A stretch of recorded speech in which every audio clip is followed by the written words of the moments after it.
Good morning. Morning. It's 9 o'clock and time for the December 4th, 2018 meeting of the Board of County Commissioners of Indian River County.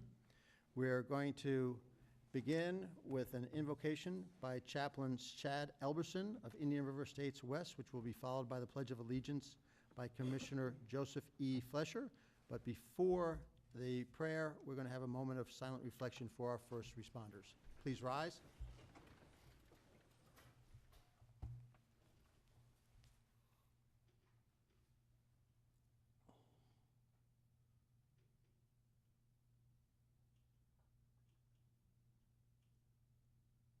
Our gracious Lord and Heavenly Father, we thank you for this day that we have before us. Lord, it's raining outside, but we know that the rain brings the nourishment and strength to all the beauty that we enjoy here in Indian River County. Looking around, and Father, we thank you for your blessing upon our county. Thank you for the privilege of living here. And Lord, thank you for our leaders. Thank you for our county commissioners. Father, thank you. We have a place to come to bring our voice, to bring our visions, to bring our concerns. Lord, and I just pray that you continue to bless our county commissioners with wisdom and direction as they carry the burden of leadership and the responsibility of leadership. Lord, thank you for them. Thank you for their service.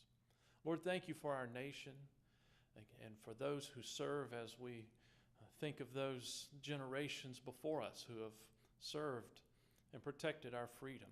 We thank you for them. Thank you for our first responders. Lord, for all the blessings that we enjoy each and every day, we give you thanks and praise and ask today that your blessing will be upon this meeting and all the work that is done here today. We ask for your blessing and guidance. We pray in your precious and holy name. Amen. Amen. Please join with me in the Pledge of Allegiance to the greatest nation on earth, the United States of America, land of the free and home of the brave. I pledge allegiance to the flag of the United States of America and to the republic for which it stands, one nation, under God, indivisible, with liberty and justice for all. Thank you very much, Chaplain Elberson. We move on to additions and deletions to the agenda. Any emergency items? Any changes to the agenda? Move to accept the agenda as presented. Second.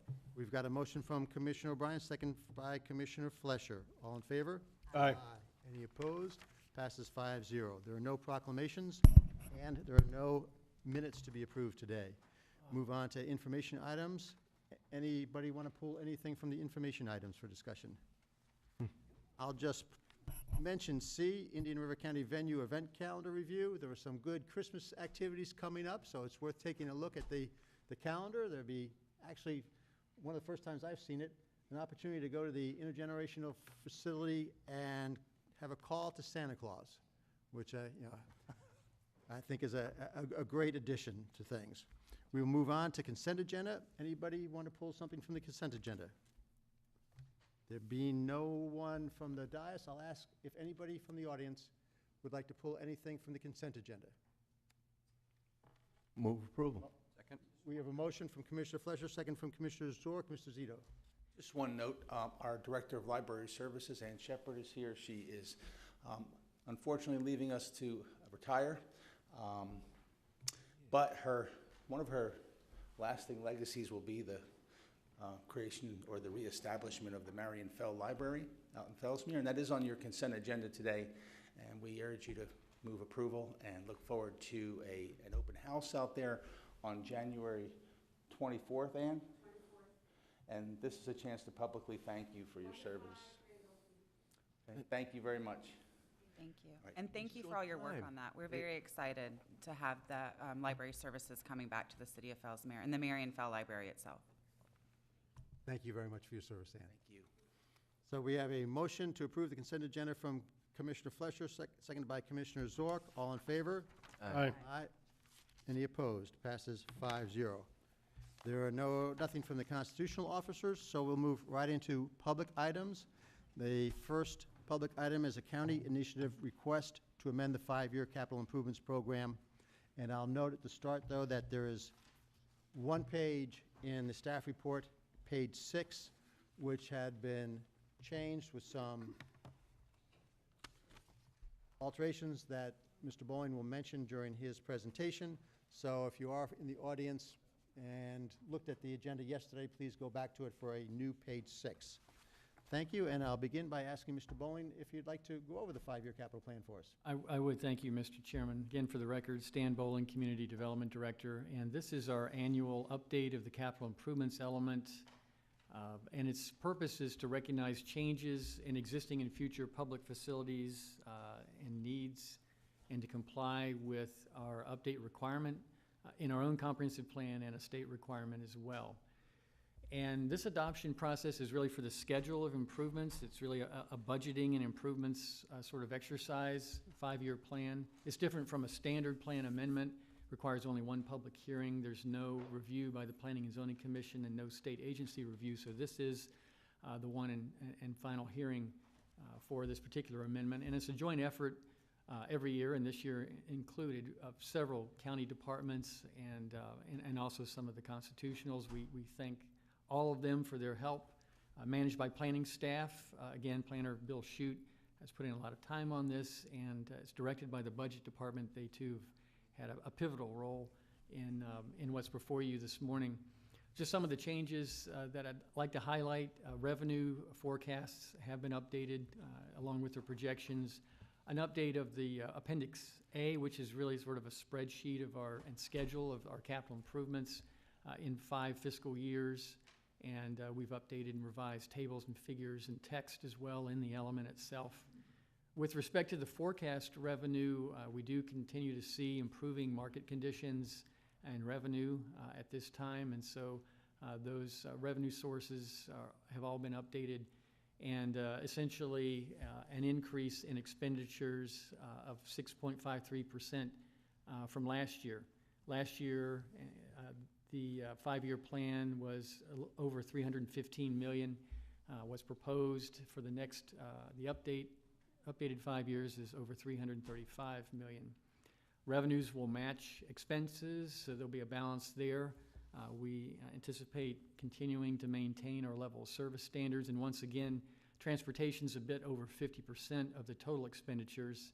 You can see from this chart, first of all the different departments that are involved and the different elements or categories: conservation, emergency services, facilities, law enforcement and corrections, recreation, open space, sanitary sewer, and potable water, solid waste, stormwater management, and transportation. And you can see the transportation is a large share of the total, but also all these other non-transportation improvements, very important. And you can see the details in Schedule A. In some years, there's more expended than others, just depending on any particular projects that may be proposed. I do also want to mention, with respect to the 1-cent local option sales tax, it was extended in 2016, and that's been factored into the projections, as well as the commitment on the part of the board to spend 20% of the proceeds from the first 5 years of the extension, which begins in 2019, and at the end of 2019. And essentially, we've done a calculation for that to meet that 20% expenditure. And this is where the replacement page for page 6, we did change part of a sentence in the second paragraph under the subsection of Indian River Lagoon projects. And that's simply to reflect the fact that the 20% is for, it begins when the extension begins, which is a little offset, a little different from our own fiscal years, which start in October, as opposed to the extension starting in January. So we are looking at the a little over $72 million in the optional sales tax extension that's reflected in this 5-year plan.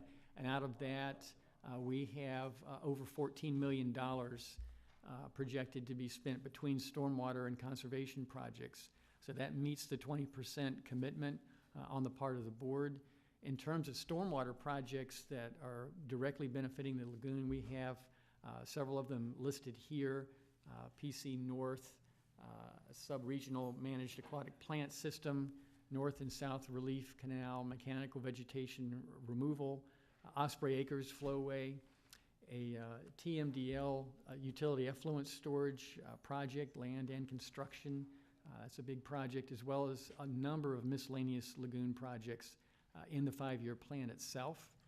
And in addition to that, we have lagoon conservation projects that are right on the lagoon, Lost Tree Islands Conservation Area, Captain Forrester Hammock Preserve wetland restoration, Indian River Lagoon Greenway wetland restoration. We also have other lagoon benefiting projects that kind of have a secondary impact on the lagoon, some of our septic to sewer projects, as well as road projects that will improve treatment. We have some roadways that will be improved that currently have essentially no stormwater treatment, and they will be upgraded with the plans that are proposed. With the optional sales tax, again, we have more of a commitment in the years of the extension for lagoon-related projects. We still contribute a lot of it toward transportation, but we have kind of offset some of that with lagoon project spending. Again, the total revenue for transportation is over $172 million, and there are a number of revenue sources that are reflected in the schedule itself. Some of the transportation projects that have been completed recently, obviously Public Works very busy. 58th Avenue reclamation and resurfacing on the part between 26th Street and 49th. That includes an addition of bike lanes completed or under construction. Also, some turn lane improvements on 510 and 58th Avenue and 510 and 66th Avenue completed. 512 resurfacing up in the North County, and substantial sidewalk project along Indian River Boulevard. In terms of what we will be seeing upcoming shortly, already bid or soon to be bid, a number of projects. 43rd Avenue State Road 60 project, which is a big one. They're centered around State Road 60, 43rd Avenue intersection. 58th Avenue resurfacing continuing to the north. 512 resurfacing as well. 45th Street beautification project phase 2. You all have had a number of items over the last year, and that's part of the Gifford Neighborhood Plan.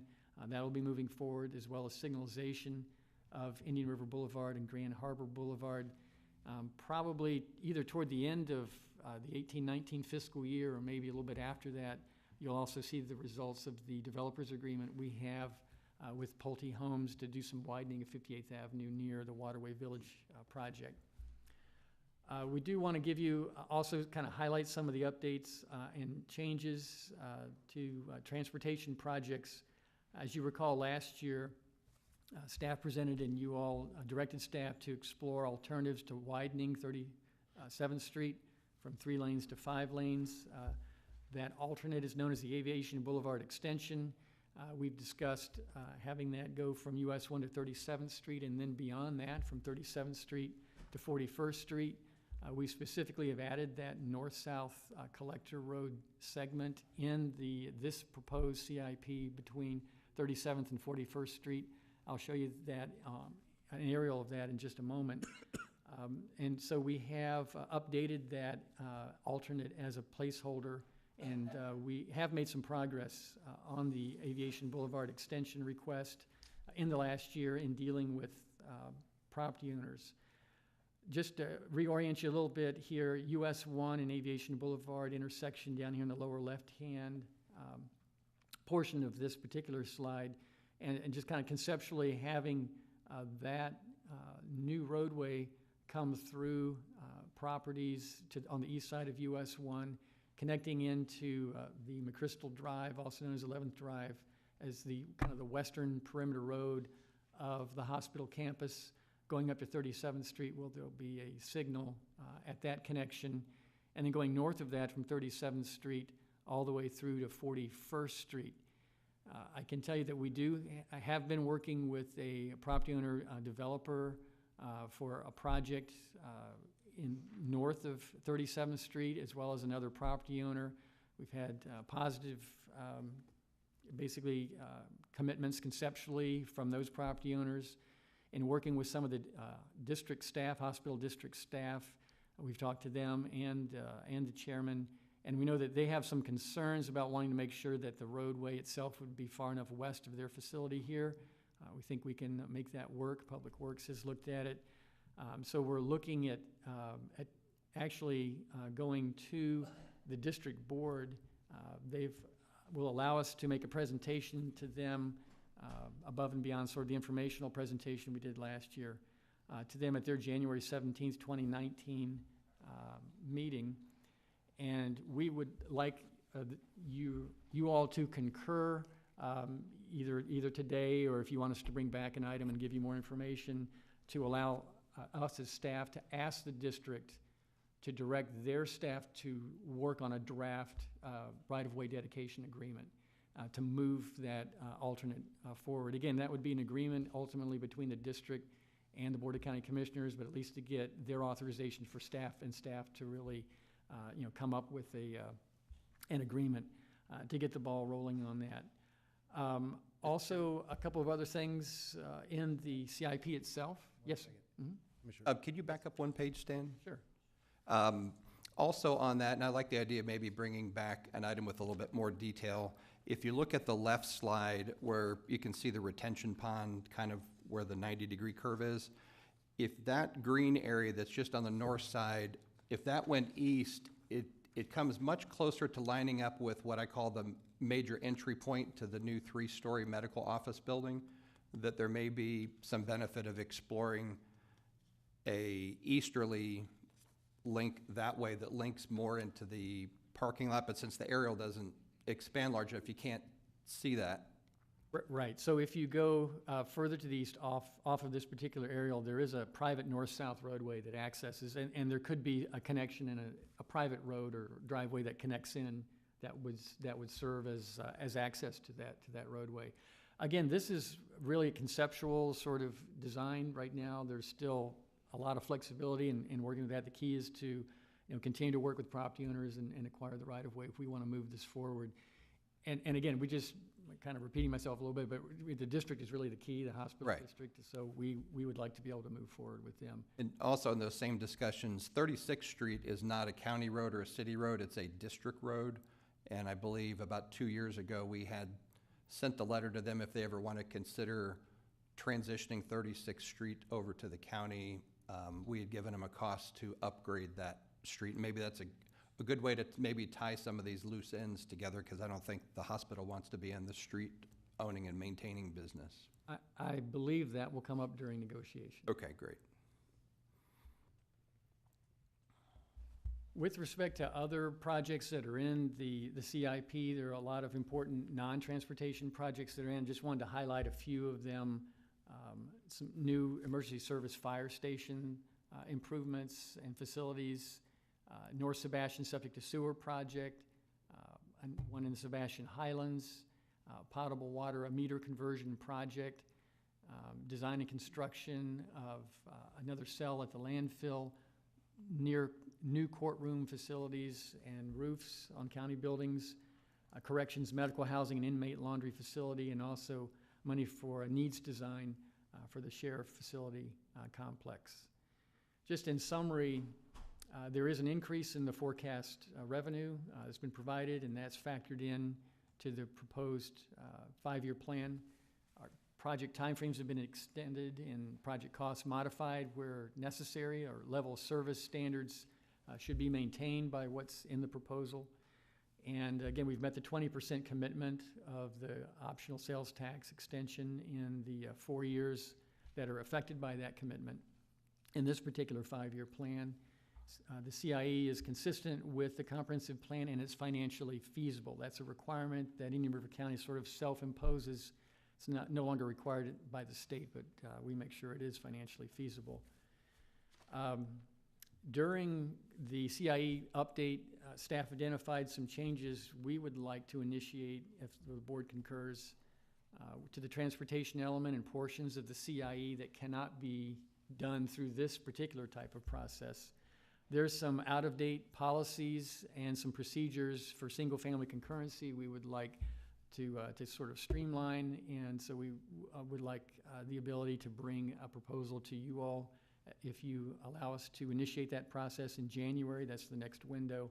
And also, we need to update some of the items in our transportation element that relate to the long-range transportation plan update and maps. We like to just try to keep that element up to date. So we would like your permission to do that. So our recommendation is that you approve the updated five-year program, that you authorize staff to initiate update amendments to the CIE and transportation element in the January 2019 amendment window coming up. And then also, we'd like to get your input on approaching the hospital district on the Aviation Boulevard extension. With that, I'd be glad to try to answer any questions you might have. Thank you. Any questions for Stan? Yes, Commissioner. Yes, Stan. On the sheriff's needs study dollars, I think that's great that those are in there. However, this is kind of starting the first step of a $50 million plus endeavor, or plus or minus, depending on which prior needs study we look at. There's one here that's $63 million, and I think that's a bit robust, that it needs to be of a reduced scale to get it into something that's more cost feasible.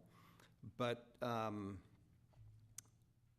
the administration of the needs study, if we're going to be, as we did for jail pods, the most recent 1 and 2 that were done about 10 years ago, the county built those. We've moved the construction and procurement and design of fire stations under Public Works. Would this be a good time to say that if we're going to go forward with this, that if we're going to be building county facilities and county buildings, that Public Works, who builds everything else for us in the county, should really be the one driving this entire process? Because if you start off with one person managing, and then if we change it at a later date, I don't know if the Public Works Director would like to express anything either way. But I know what we did with, I think, our emergency services, bringing everything under Public Works, I think that was a good move. And bringing this under the same process would be a good step in the right direction. I'll address that. Yes, typically Public Works has managed the major projects when it comes to the sheriff's office. What comes to mind, larger projects like the most recent jail expansion we did out there in about 2008, 2009, had a $21 million jail expansion. I don't think that the sheriff's office has the staff to manage those types of things in-house. So we anticipate that Public Works would manage the construction process. Definitely, and we think staff has had some concerns about the prior needs assessments and some of the costs there. I think if the requested funding amount, which was not in the recommended item here, is over $60 million, that would be the largest capital improvements project the county's ever undertaken. So I think a lot of eyes need to be on that as far as what the needs are. What comes to mind is these buildings. We had much public input in that process for buildings that were far less than $60 million. So, but staff does anticipate that Public Works would be involved in managing those projects. And would that managing include the step one, which is hiring through an RFP or RFQ, some form to pick whoever the firm is that starts this step one in the process? I would say that it would make sense for county staff to be involved in that as well. I think we'd work collaboratively with the sheriff's office, sure. Definitely. But I think it would make sense for the county to manage that process. All right, great. Thank you, Mr. Chairman. Commissioner O'Brien. Thank you, Mr. Chairman. Couple things. One is, just want to commend staff for coming in with a 5-year plan that's financially feasible.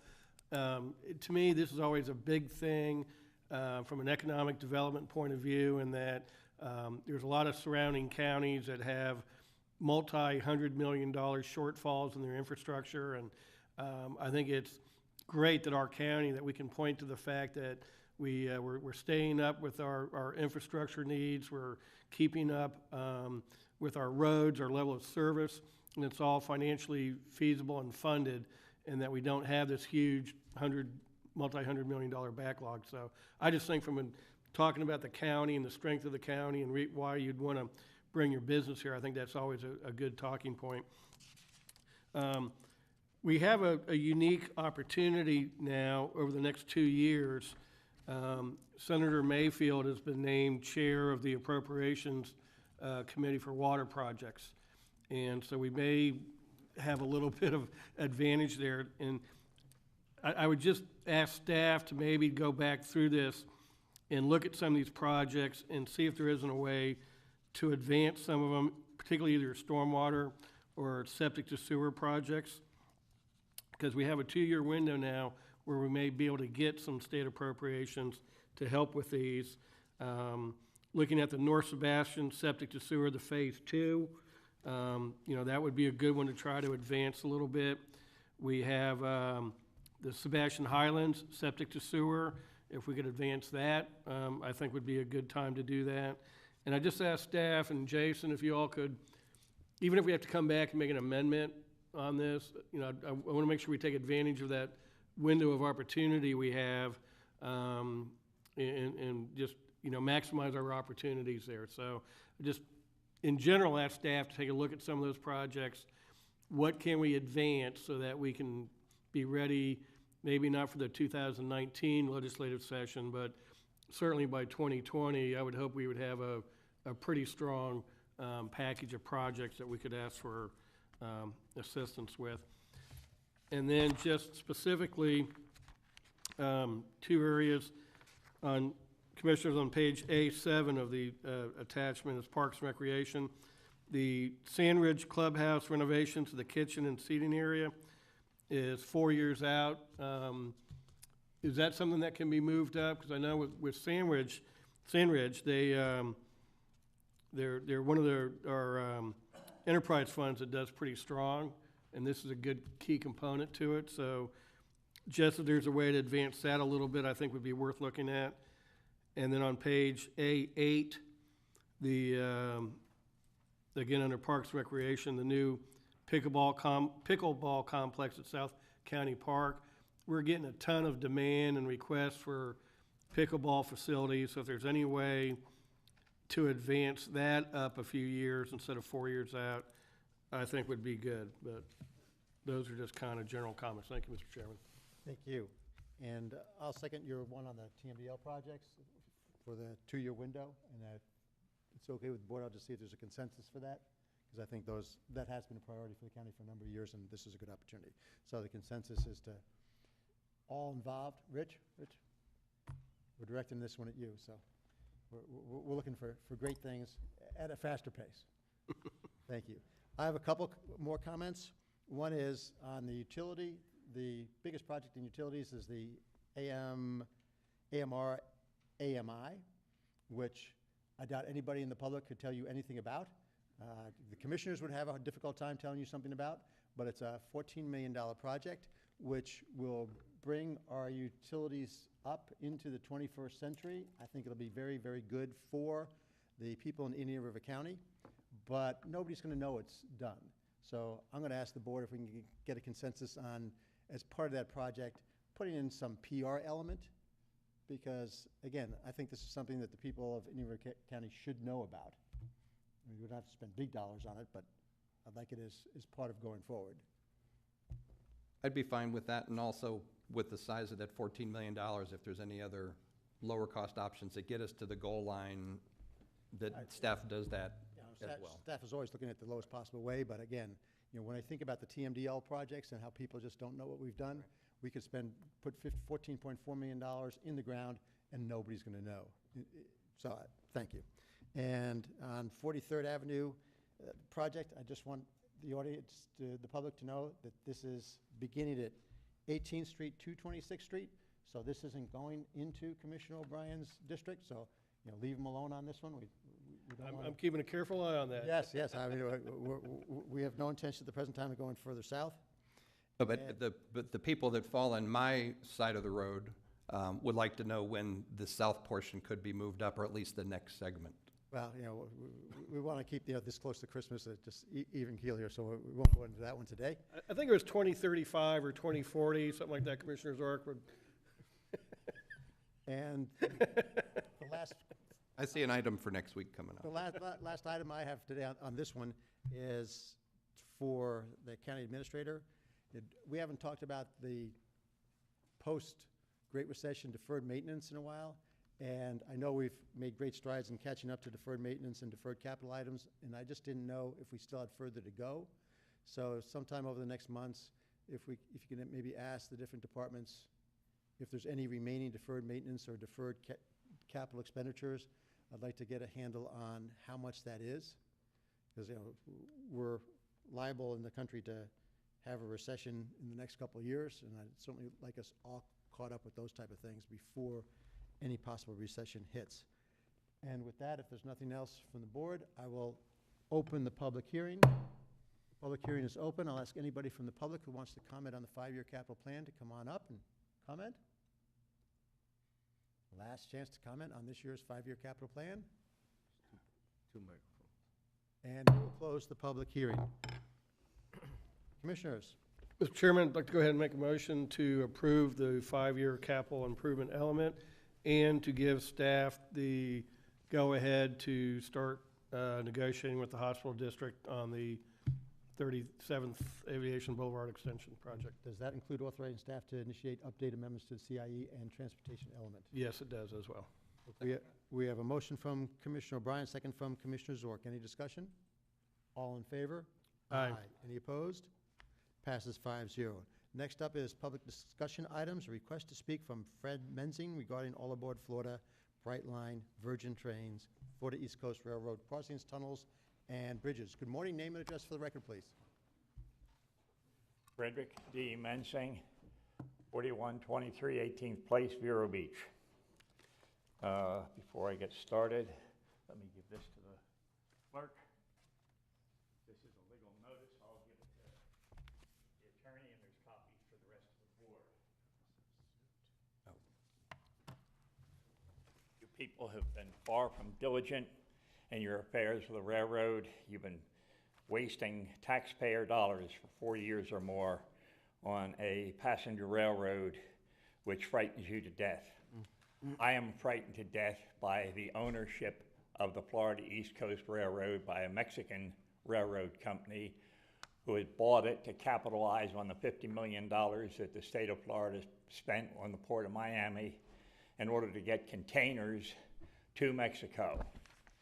They have had the blessing that CSX has sold the railroad line from Jacksonville to the Alabama state line, and maybe even more, to a railroad investment group out of Delray Beach, who also have connections to Mexico.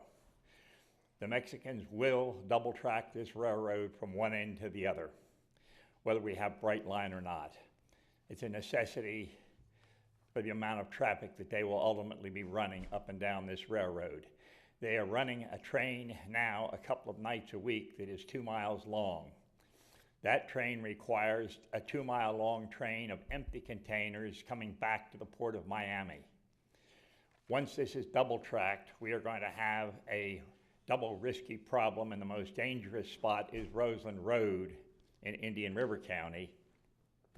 And the fact that all our hospitals are on the east side of the railroad, and the majority of our residents are on the west side, as is the interstate.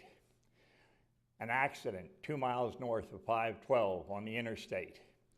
You're going to have ambulance time to get to the accident. The clearest hospital in reality is Sebastian River. We have a double track railroad, and we have that one time out of 365 nights of the year that the northbound loaded train is on the crossing as the ambulance gets to Roseland Road. And when it's 2/3 the way across, the southbound 2-mile train arrives. Crossing time tied up 10-15 minutes. You have a bridge which, until it is replaced, has speed restrictions, and you have a speed restriction because of a curve immediately north of the bridge in Brevard County. I have hinted several times, it is time for you to figure out what you're going to do so that our citizens and our fire apparatus can get from one side to the other. The Rosen Firehouse is on the east side of the railroad, put there by the pressure of the hospital, an intelligent move at the time. But now, if there's a fire, I'll pick on the Rosen Methodist Church. So The nearest fire truck is 7 or 8 minutes away at best at Barber Street because it can't get across the tracks because of a train. Now, I am challenging you. In 30 days, you will have the paperwork if Mr. Reingold hasn't distributed it already.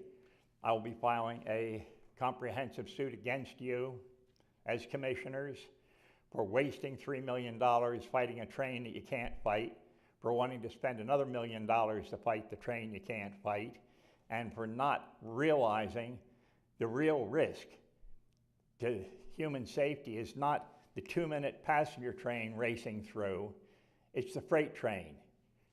Slow, you're in an ambulance, you're stuck there and you're dying, and you're 1 minute from a trauma center. You people need to wake up and figure out whether you're going to tunnel this railroad or bridge it. And if you need some financial advice, you need to go to the residents between Boston and Washington. Amtrak started, and there was an excess of 300 grade crossings between Boston and Washington. 10 years later, there were none. The Penn Central Railroad went bankrupt in the midst of this. Each community found a way to change grade crossings, to bridges or tunnels, so that you didn't have people getting hit by a train. I was still living in Pennsylvania, New Jersey area up until 1979, and until about 1975, you pick up the paper and you hear about another car getting hit by the Metroliner or one of the fast passenger trains that were running up and down that 4-track racetrack of railroad. You commissioners have a duty to protect everybody in this county. Everybody in this county needs to know that they're not going to be delayed by the Florida East Coast Railroad to get to a hospital if there is a medical emergency. If you can't see that, I would ask that you resign. Thank you. Thank you, Mr. Menzing. We now move to utility services, reserve accounts. Good morning, Mr. Burke.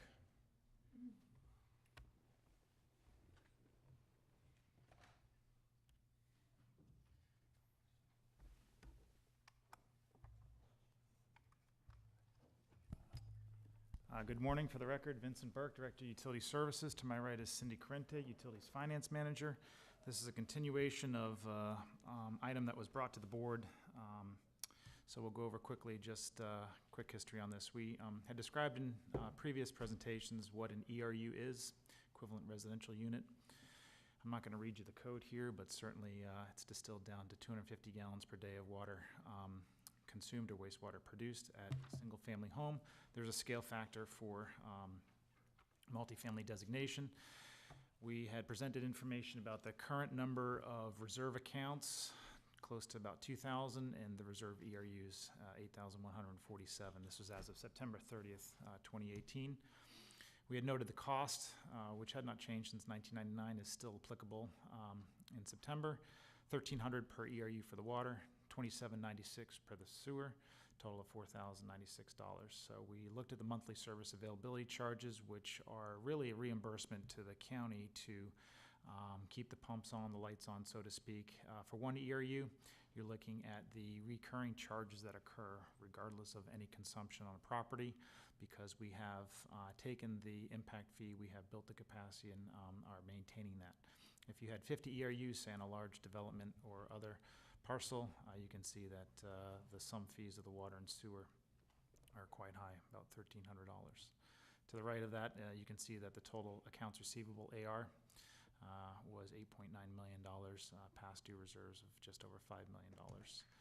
So the board direction, just a summary from November 13th, number one was to modify County Code Section 201.09E to allow for the refund of impact fees paid if the request is made within 24 months of purchase. So included in the agenda item attachment number one in the packet is that proposed ordinance. We certainly are looking for board direction on either approving that ordinance or modifying it based on today's meeting. There's three other items that were in essence delayed or asked to be brought back today. The second is the modified county code to address the 1984 to 1989 time period of the voluntary assessment ERUs. You recall that these were assessments in lieu of impact fees. The second one was to modify county code for the relinquishment of ERUs purchased at any time, unless the ERU is purchased within 24 months, relinquishment, not a refund, only if the account is current. And third, to modify county code to allow the county to reclaim any years wherein 24 months have expired.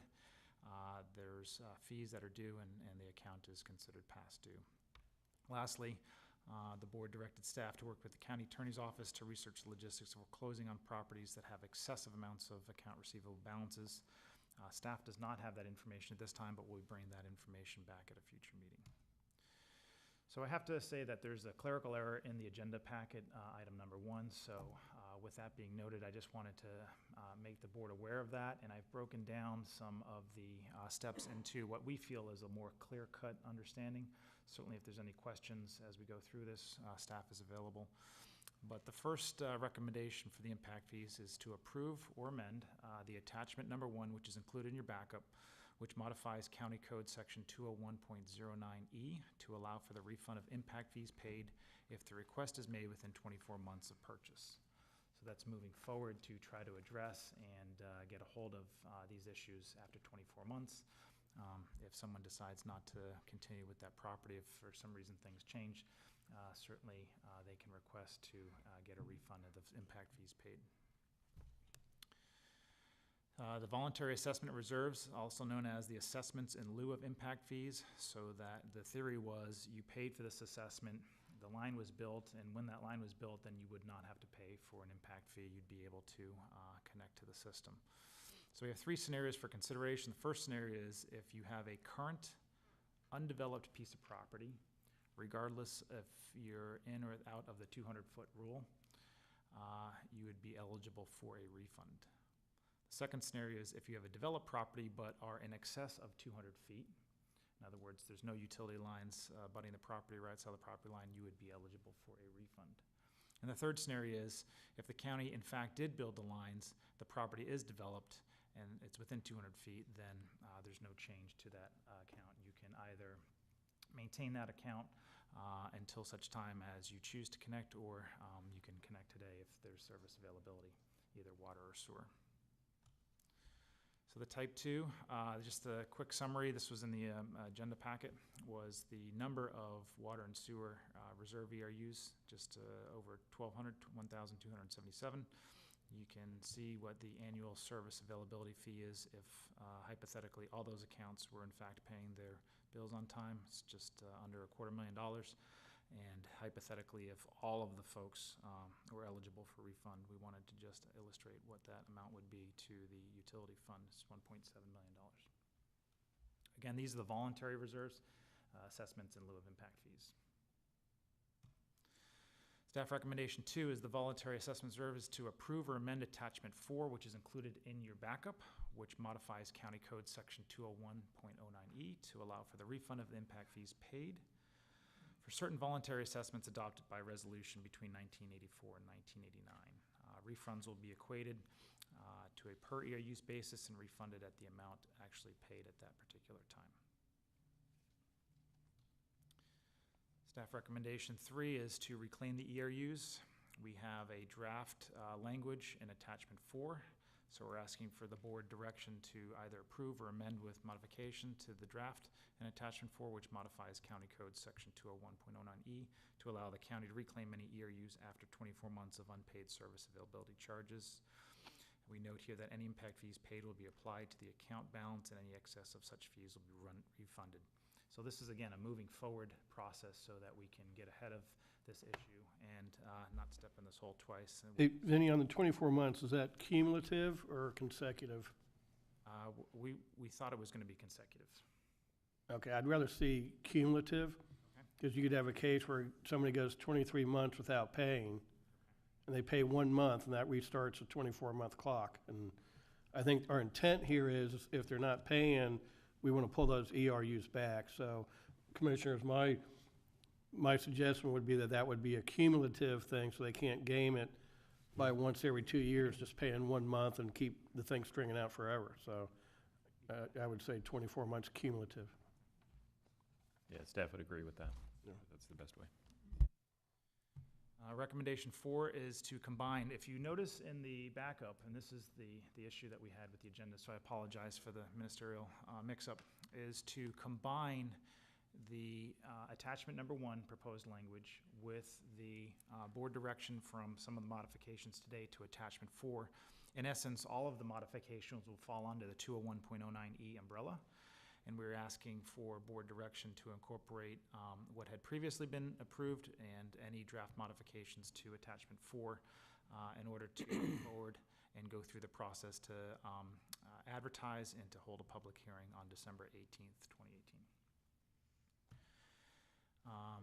Staff recommendation 5 is kind of like a final amnesty period, approve or amend the proposed draft 90-day amnesty, which would have an effective date, if approved, on the 18th, which is shown in attachment number 3, and we're looking for board direction to allow us to move forward with the 90-day amnesty period. And this brings us to the big elephant in the room, the large planned unit development reserves, where developers came in voluntarily, reserved said capacity. These dollars were actually spent. We included this information in the agenda packet. You can see the reserve ERUs make up the lion's share of the accounts receivable, over 6,000 ERUs, close to $1 million in what we are looking for as far as a service availability fee for reimbursement of that capacity that's been built for such reservation.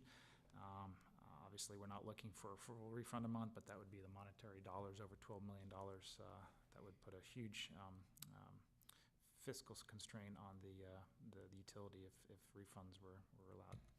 So staff recommendation is really broken down into 3 steps. Really, step 2 and 3 is an either or. So we would recommend that the board direct staff, actually it should be recommendation number 6, I apologize, should direct staff to move forward with the amnesty, allow these developers or the current property owners to retain their investment by bringing their account current, by taking care of the final amnesty. However, if after 90 days there's no change on the account status or they do not take advantage of the amnesty, and because it's been many years, in some cases over 10 years, to allow staff to proceed with the foreclosure, or perhaps direct staff to work with the county attorney's office to approve a process that allows the county to enter into a final settlement agreement, in essence with the large developers or ERU reserve account holders, whereby the county reclaims those ERUs and writes off the bad debt. We do note on the bottom that any write-off either through the amnesty program and or through any hypothetical settlement agreement would be a large hit to our current fiscal year. It will be a sizable adjustment against the operating fund. So really, that's in summary the recommendations that staff has. We can take these one by one, or if there's any questions, staff is available at this time. Thank you. I've got one note that I'd like to do before we discuss this, and that is, last time we had that hearing on reserve accounts, I noted that I had 10 ERUs, part of the voluntary assessment. I just want to announce that again today. And I checked with the county attorney to see if there's any conflict of interest, and given that I get no disproportionate benefit, my understanding is I have no conflict, so I will be participating in the discussion and voting today. That said, I'll ask if there's anybody from the board who has any questions of Mr. Burke. Mr. Chairman, I'd like to go back and take them one at a time, because there was So an would I. awful lot here to try to wrap my hands around. And Vinnie, if you want to go back to one of the your first set of recommendations, and we can. So I think that's, staff recommendation is reasonably clear, probably the clearest one of the bunch today. And this is that they're current and they're ready to use as well, is that correct? Yes. That wording will be in there, they have to be current to get the refund? So, Okay. any commissioners have any questions or comments on this one? Mr. Reingold, you, I'm just, so right now the language reads in the draft ordinance that any customer who purchased ERUs and is not connected to the system may make application to the department for a refund, provided application is made within 24 months of the payment of impact fees. Reimbursement will be based on the impact fee schedule in effect at the time of original payment. But I heard a new word thrown in there, and I'm just trying to make sure I incorporate it. Well, once they pay the impact fee, whether they connect or not, they get, a utility account is opened, and they get billed monthly for the ready-to-use fee, the either $9 or the $15.87. So for both water and sewer, it'd be just under $25. So that starts accruing right after they pay the impact fee. So if they want to apply for the refund, I would think we would want to make sure they've been current on that and not already be delinquent. Now, that's just my opinion. I don't know how the rest of the commissioners feel, but I think if we're going to give a refund under this scenario, that they should be current.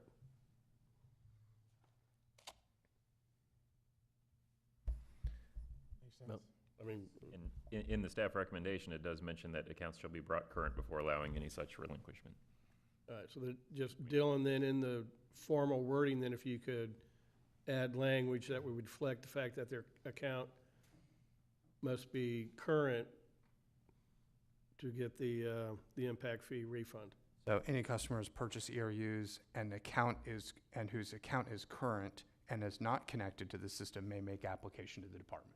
That works for me. And I'll make a motion to approve staff recommendation 1 with that wording addition. Second. We have the motion from Commissioner O'Brien, the second from Commissioner Flesher. I'll ask if there's anybody from the public who'd like to speak on this item. Good morning. Name and address for the record, please. Good morning, Chuck Meckling, 5070 North Highway A1A. And if I can, I'd like to maybe step back and ask a broad-based concept question. And the board was, quite a while back, kind enough to have some varying amnesty programs over the years that was able to move some of the projects that are no longer on the list that would be out of sync with the county as to making payments. We were one of those. And the question is, if I could ask Mr. Burke, like you take, for instance, a project like Trimson Trail that has been a property that we've looked at over the years, but has an excessive amount of impact fees that have never been paid. I believe that the county was in litigation with the folks that had the land in regards to the payment of fees.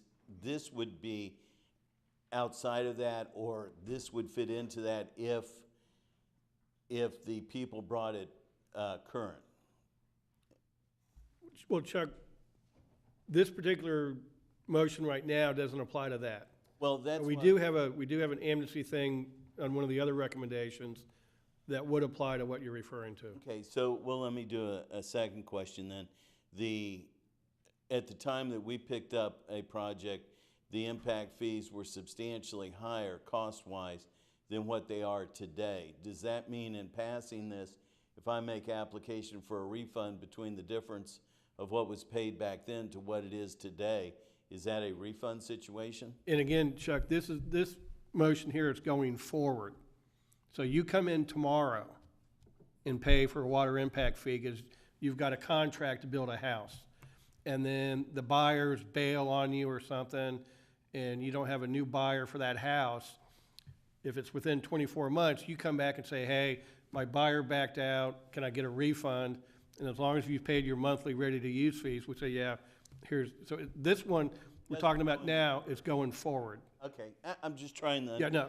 Because, reading all this information in the packet, maybe I need a course in legalese to understand some of these things, but it was rather confusing to me. So quite often Commissioner Solari says, you got a question, come to the commission if you got the ability to stand up and ask. So I just am trying to understand this. I mean, in reading it, by and by I support what the utility department's doing, just trying to understand. And I'll reserve my other questions as to some of the other motions. When we get to what you're referring to, we'll make sure we flag you in. Okay, I appreciate it. Thank No you. problem. Anybody else from the public? Name and address for the record, please. Joseph Paladin, President of Black Swan Consulting, also President of Atlantic Coast Building. I'm a builder and developer. I don't really have a problem with this. Going forward with this or anything else like this, you ask the question, who benefits from it? And if the county or the taxpayers in Indian River County have some benefit from this, I think it's a good idea. But I see no benefit to the county itself or no benefit to the taxpayers, then I would question it. But this is fair, it makes some sense. If you pay your if you pay your initiation fee, you're paying that reservation. It's just like when I pay impact fees on a piece of property. If I sell that lot and I paid impact fees, I add that to the price of my lot, and I get paid. It's just that simple. It doesn't make any sense to go back in and get a refund and then have somebody else come in and try and pay for it and not get a refund. If I own the property and I pay the impact fee, that's part of my investment. I'm gonna get the money back either when I sell the lot, or I'm gonna get the money back when I build the house, either way. So, there's no loss to me as a developer, is what I'm trying to say. But this is probably as close to being fair as something you could do to satisfy everybody. I wouldn't really fight it. Thank you.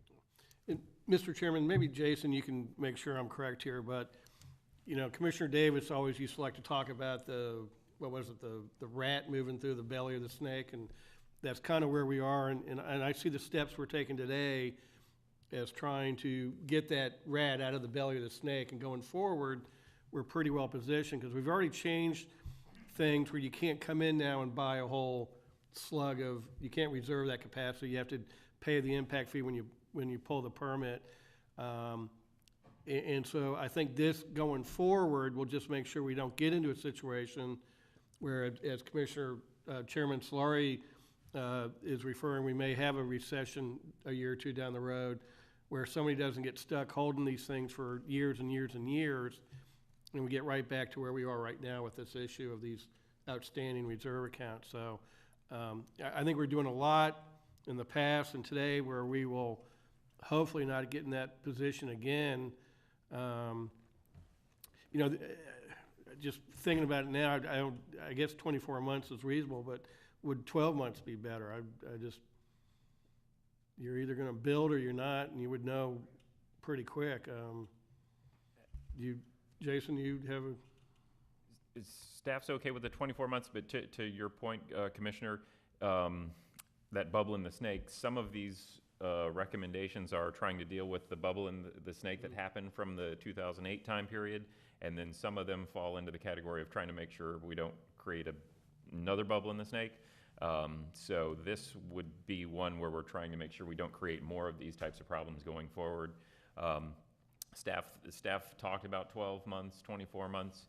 We think 24 months gives that longer time period to make sure this is really somebody's decided not to move forward with a project, and it's giving them that out to be able to get the ERUs back, and then they're not going to build. And then it kind of lines up with one of the other recommendations on the 24 months, the 24 months in arrears. So it they kind of mesh well together. So okay, that's fine. I'm good. Anybody else from the public on staff recommendation number 1?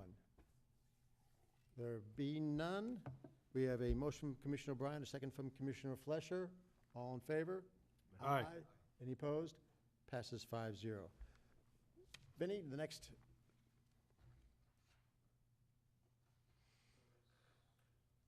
So the second recommendation would be to approve or amend the attachment 4 language, which modifies County Code Section 201.09E to allow for a refund of impact fees paid during the certain voluntary fee in lieu of impact fee assessments that were adopted by resolution between 1984 and 1989, with clarification that the 3, scenarios would be applicable, such that if the property is undeveloped and there's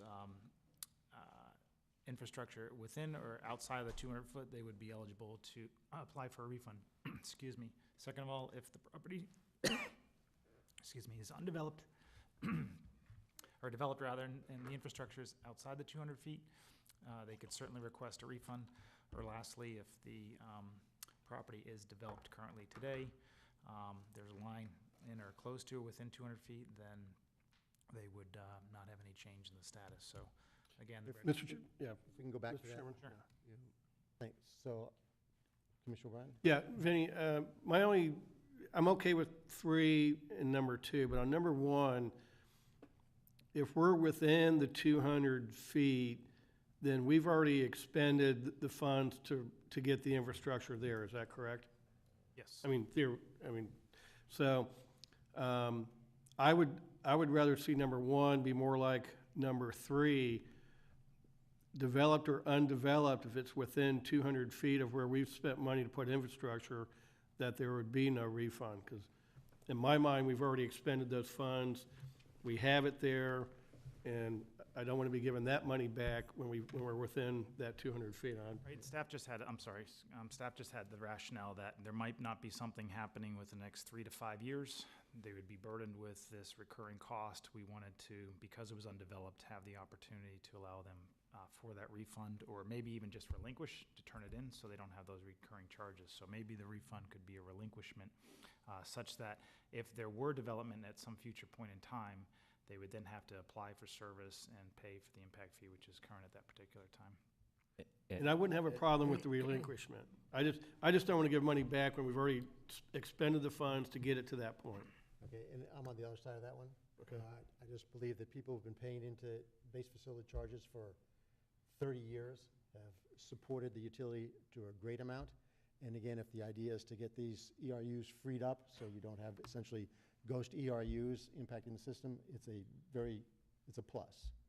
And second point on this one is I believe that if anybody does go to turn the ERUs in for another party, and again, each one of these turned ERUs should be matched by another party on the other side, so it doesn't impact the utility, then they should get what the utility is charging today for the ERU and not what they paid 30 years ago. I mean, they're getting little enough back as it is when you have the discounted value of the dollar. So those two things. And then I've got one more quirky thing which I just thought of looking at this. It's what is developed. So I asked that because is it developed according to current code or developed according to what it was 30, 40, 50 years ago? Because you can have properties that are zone commercial that you have a single-family house on from years ago. So is that then developed? And it's quick. I mean, that's actually a case with my property, and I didn't think about it until looking at this slide right now. I think our interpretation would be developed based upon the property tax appraiser and what they have on their tax record. So if there's Okay. approved structure, not a vacant piece of property, that would be taxable in some way. Okay, that's what I thought you'd say, but I just wanted to bring it out as that odd, quirky thing. So with that, I'll ask if there are any other questions from commissioners? Anybody from, yes? I have one.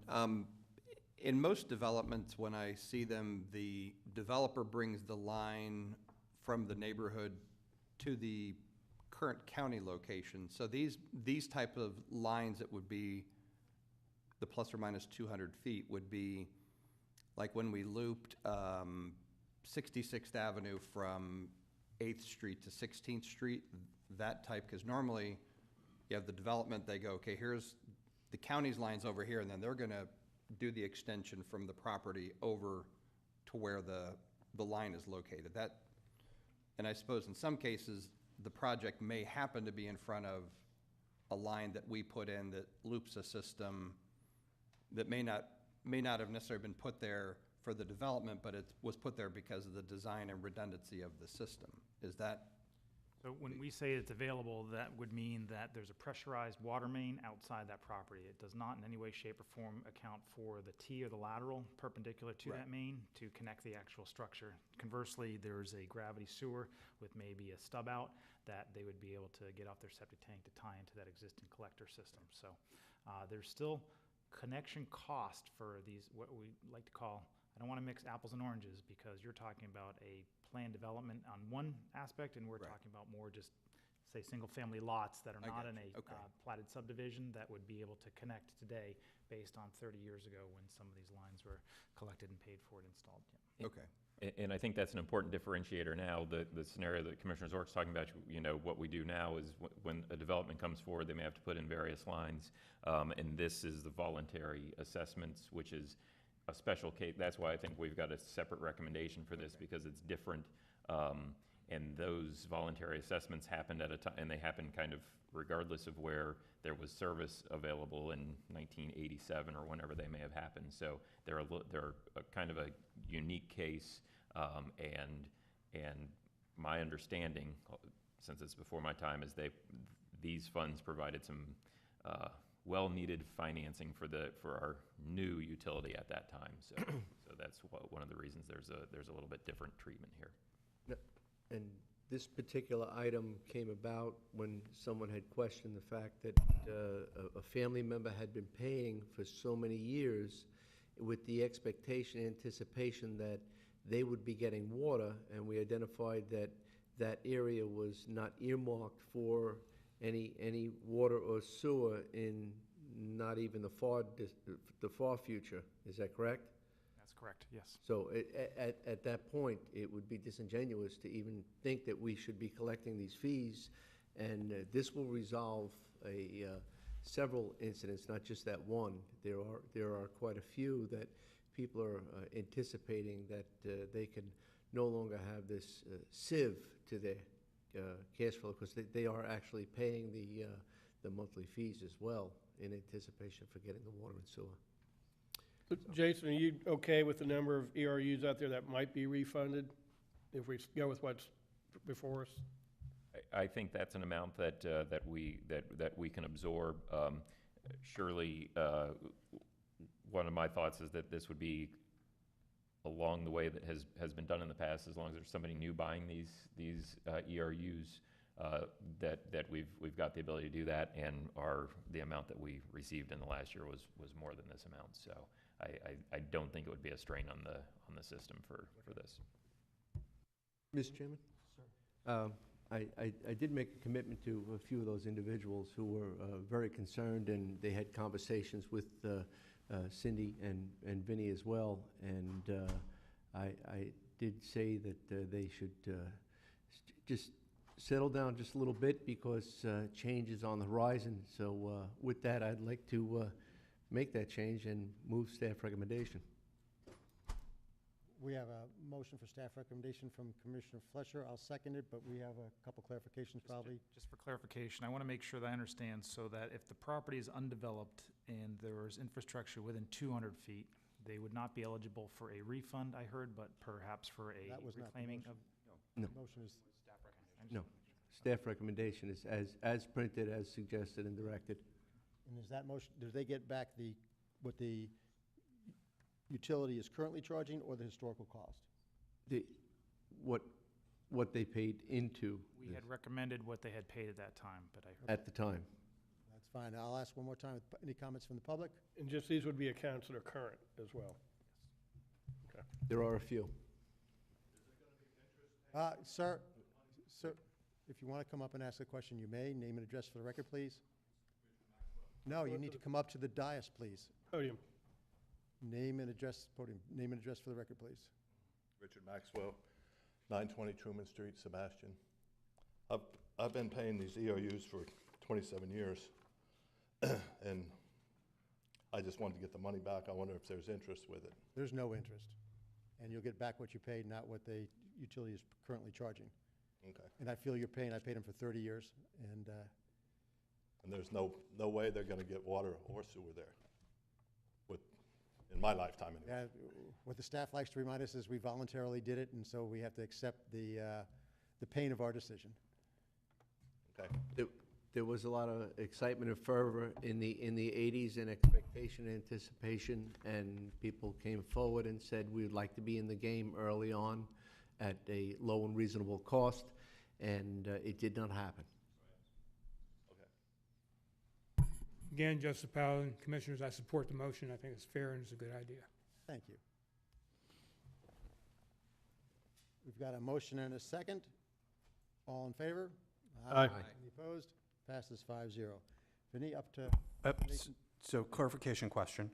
So it's basically going to be any customer who has a reserve account affiliated with an assessment paid in lieu of impact fees, affiliated with certain voluntary assessments that were adopted by resolutions between 1984 and 1989, and who has an account that is current, may make application to the department for a refund of the amount paid, provided that the property is either undeveloped, or if the property is developed, that the property is located beyond 200 feet from an existing line, and then refunds will be equated to a per ERU basis and refunded at the amount actually paid. I believe that's correct, Counsel. That's the fee for the ERU, not the monthly fee or any other subsequent fees or interest or any other fees attached or suggested. So it's the or, not the and. The or, not the. The motion is the or, not the and. So it's the 200 feet or undeveloped. So if it's, well, undeveloped, if it's, what? Any distance. Any distance for undeveloped. Or Or, if it's developed, then it has to be at least 200 feet away. Okay. One other issue, so if the, whereas, or provided that the property is either undeveloped or the property is located more than 200 feet from an existing line. correct. Okay, so one other question. This paragraph falls within the range of what we have advertised for the December 18th hearing. And thus, I think it would be acceptable if the board wanted to do so, to incorporate that change into the draft ordinance and bring that back as December 18th. The other question is, would the board like to have that as a separate ordinance heard on a separate day? Your pleasure? Whatever probably is easy, whatever is clear. Which is the Okay. easiest application, Counselor? We could incorporate that into the ordinance as part of the December 18th hearing, if the board has no objection to that. If we could get as many, if we could get these all done on one time, it's best from staff standpoint to get all of the changes implemented. And the reason is because the title of that bill said that we were going to do an amendment in order to allow for a refund of water and sewer impact fees. So this is clearly within the range of a refund, and it's clear, so I felt it was appropriate that it could be contained. Then now, if there are other things about reclaimed or other things, that may have to fall within another ordinance to be heard in January. So I probably just over legalized that. Okay. that is part of the. Agreed, Counselor, thank you. Part of the second? So Your am I. second, Commissioner? I did not. You were the second, I second it, yeah, that's part of the second. and thank you for that. So that'll be part of the December 18th meeting. Great. All in favor? Aye. Any opposed? Passes 5-0. Twice, Mr. huh? Burke, number 3. Did it. And to that point, that was one of our recommendations, to combine the language for ease. So we've done the staff recommendation 2 for the 1984 to 1980 time period. Staff recommendation 3 is to approve or amend attachment 4, which this is different than if somebody happens to change their mind after 24 months. What this states is that if after 24 months, the property owner either chooses not to or refuse to pay the service availability charges, then after the 24-month period, the county would be able to reclaim those ERUs to apply any of those fees that had been paid to the current unpaid service availability charges, and then refund any excess that may or may not remain. And so the only question here is, well, for me, is when you apply the impact fees paid, is that work so that it's actually not a return of the impact fee, but in place, it is something of value to pay for the bill that is due, so the penalties and interest. So, That is correct, Commissioner. so that means it'll go into the operating account. So it will be, I it'll just affect wanted the to make operating that fund. The clear. This is- operating fund will have to, in essence, restore those funds to the capital fund, because we cannot use capital fund dollars to offset operating expenses. Yes. So just like the earlier comment about amnesty and any write-offs, this would also affect the operating fund at any time we make such. Yeah, I just wanted to make that clear. So it's Yes, not a thank return you, of sir. the impact fee, it's allowance of something of value to be paid to make your account current. Correct. Thank you. Paul? Thanks. And Any, this would just be going forward again, starting effective date, whatever, okay. any other questions of staff on this one? Commissioners? Orr? Yes. So then this one would not address the scenario of the six-figure Gifford Garden Apartments accruing number. No, today we're only speaking about reserve accounts. Right. And those are actually considered connected to the system, although they've been, the connection has been temporarily disabled. Right. So there is a difference. So today we're just concentrating on the reserves. Those are other issues. Right, that will, at some point though, we'll have to. That is address going to that. be another step. Yes, okay. If there's no other comments, questions from the commissioners, I'll ask if anybody from the public would like to speak on this recommendation. Anyone from the public? There being none, commissioners? Move staff recommendation. Second. Motion from Commissioner Fleischer, second by Commissioner O'Brien. All in favor? Aye. Any opposed? Passes 5-0. Thank you. Mr. Burke? So I think we heard concurrence about bringing everything back on the 18th, so I'm not sure if this is a moot point, but we had suggested to incorporate all the changes into one document, bring that on the 18th. I'll be happy to take another quick motion. Well, no, we included that. With Yes. all of them? Yeah. No, No? we did these separately, so. Move staff recommendation. So we have the motion from Commissioner Fleischer, second by Commissioner Adams. Anybody from the public wish to speak on this item? There being none, all in favor? Yes. I know there is an issue about reclaiming fees in that last item. That's a little bit different than refunding fees. And we talked about reclaiming the ERUs after. Yeah, reclaiming ERUs is a little bit different than refunding. So you don't feel that They should be on parallel tracks.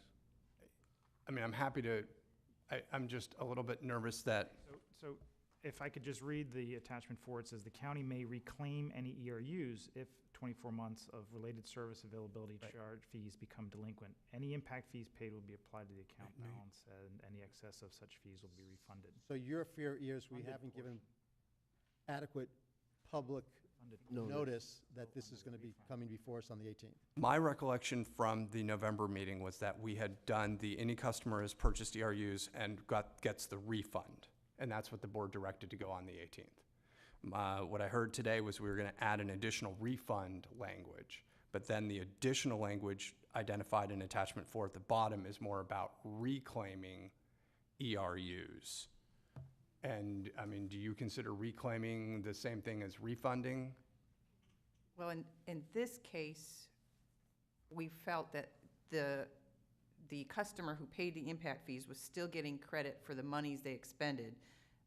In-house, we have to do that offset between operating and capital, but if you're in the customer's shoes, you invested $1,300 in a water impact fee, you didn't pay approximately $240 worth of service availability, you're gonna get $1,160 back. So you're getting your original investment But if back. It's just a different pots of money. I mean, I don't have a preference. If you're going to use one rationale for one thing, you probably need to use the one Be rationale for consistent. both things. So if you have any So I problem don't, with that, I guess it just, if it you're may, not clear that it's given adequate public knowledge, I think we ought to handle that then separately. just Okay. don't take a chance. Agreed. So that's basically agree with the board. So you'll have to bring that one I'm fine with that. back. Okay. Right. So the next staff recommendation. Okay, I'm sorry. We had talked about doing an amnesty period, so we are looking for direction to approve or amend a draft 90-day amnesty period for those folks who have not taken advantage of the amnesty period previously. We have such draft in attachment 3, and we're looking for direction, and based on direction, we would notice and hold a public hearing on December 18th.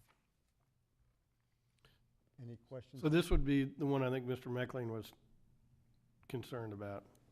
For Silas, if there are any questions of? That's, I have a question. Commissioner Adams.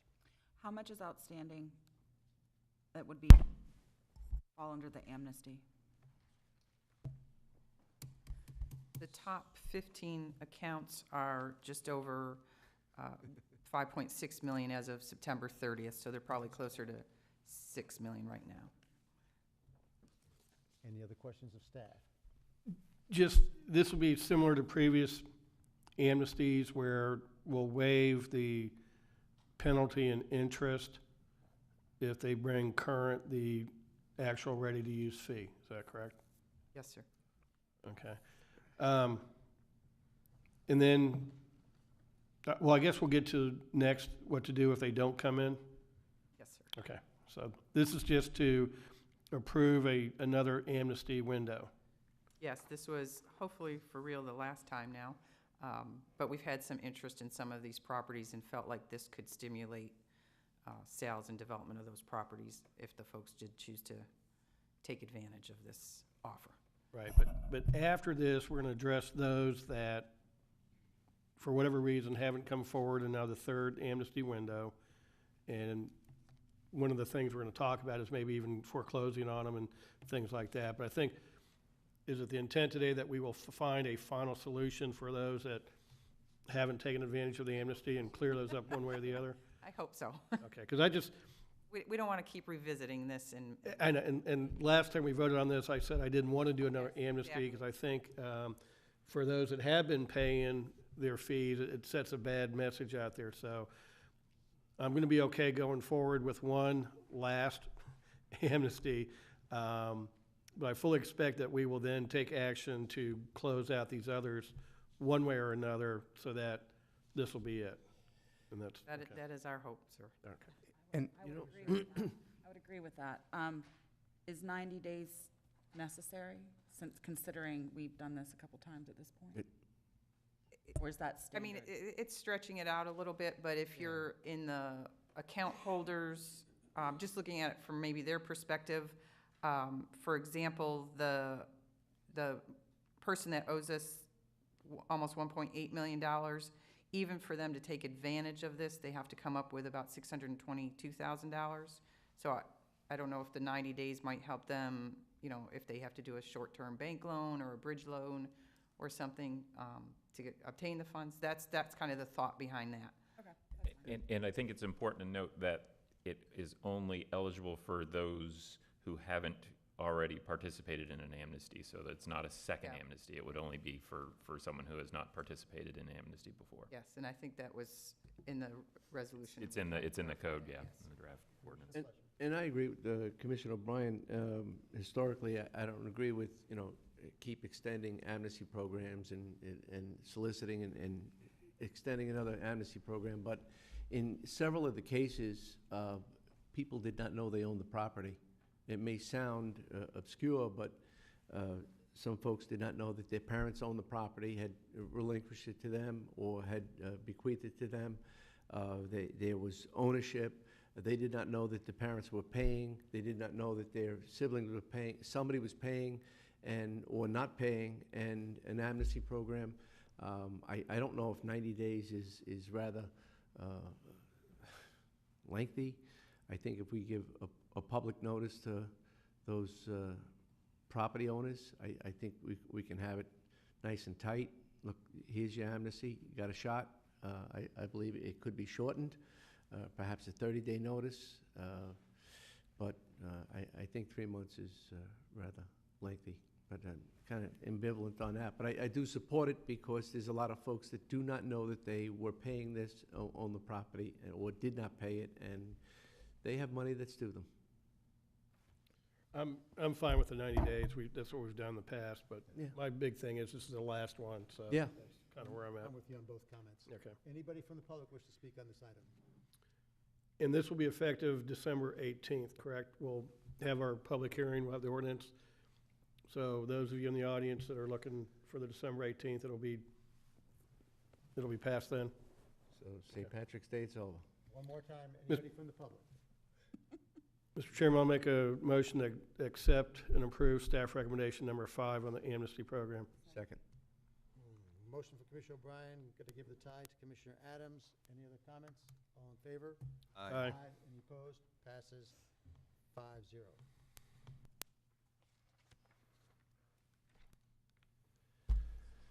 Again, sorry, it should be actually number 6 at the top of the screen. I apologize. So we had wanted to outline a couple options moving forward. Certainly allow these large ERU reserve account holders to take advantage of the final amnesty if they have not done previously, which would be option number 1 within that. But if they do not, then we're looking at either or here for number 2, which is to say that if after 90 days, or in the early part of 2019, there's no change in the account, or they choose not to bring the account current and retain their investment, they in essence have walked away from that investment, we would then look at foreclosing on said properties. The other item for consideration is in some way, shape, or form to work with the county's attorney's office to come up with some sort of final settlement agreement which memorializes the lack of investment retainage with those large ERU reserve account holders, and the county would possibly reclaim those ERUs and then again have to write down a large amount of debt that has occurred over these years.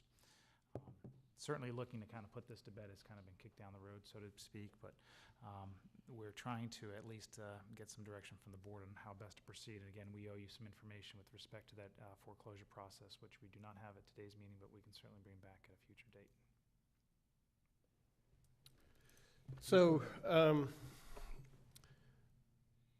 on number 3 there, and I think when we talked about this last month, if we do take back some of these ERUs out there and we don't refund them, I think Chairman Solari, you had said, and I think I concurred with you, that we didn't really want to sell these twice. We didn't think the county should be double dipping.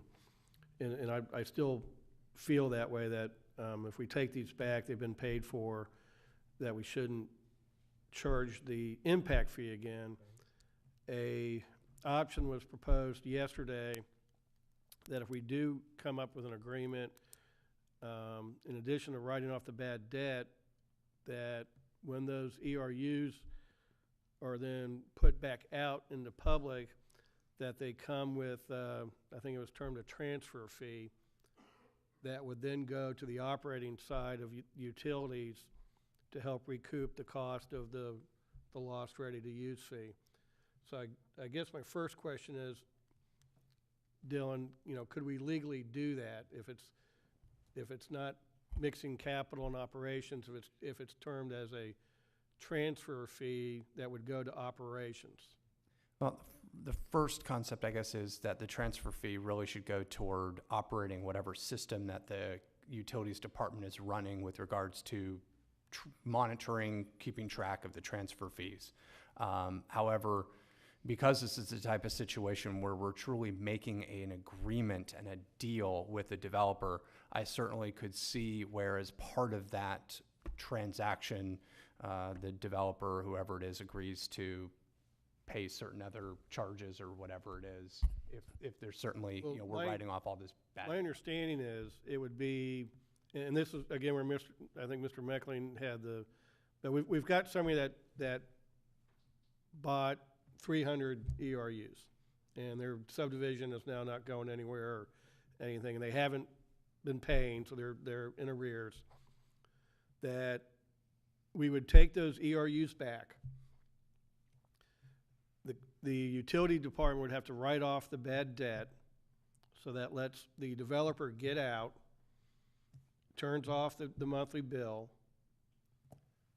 and how the utility then benefits is when that ERU is resold, those funds go into the operating side to replace the written off, ready-to-use fees that weren't collected. Conceptually, there might be one other step. Okay. Where you've got the total of base facility charges, principal, and interest.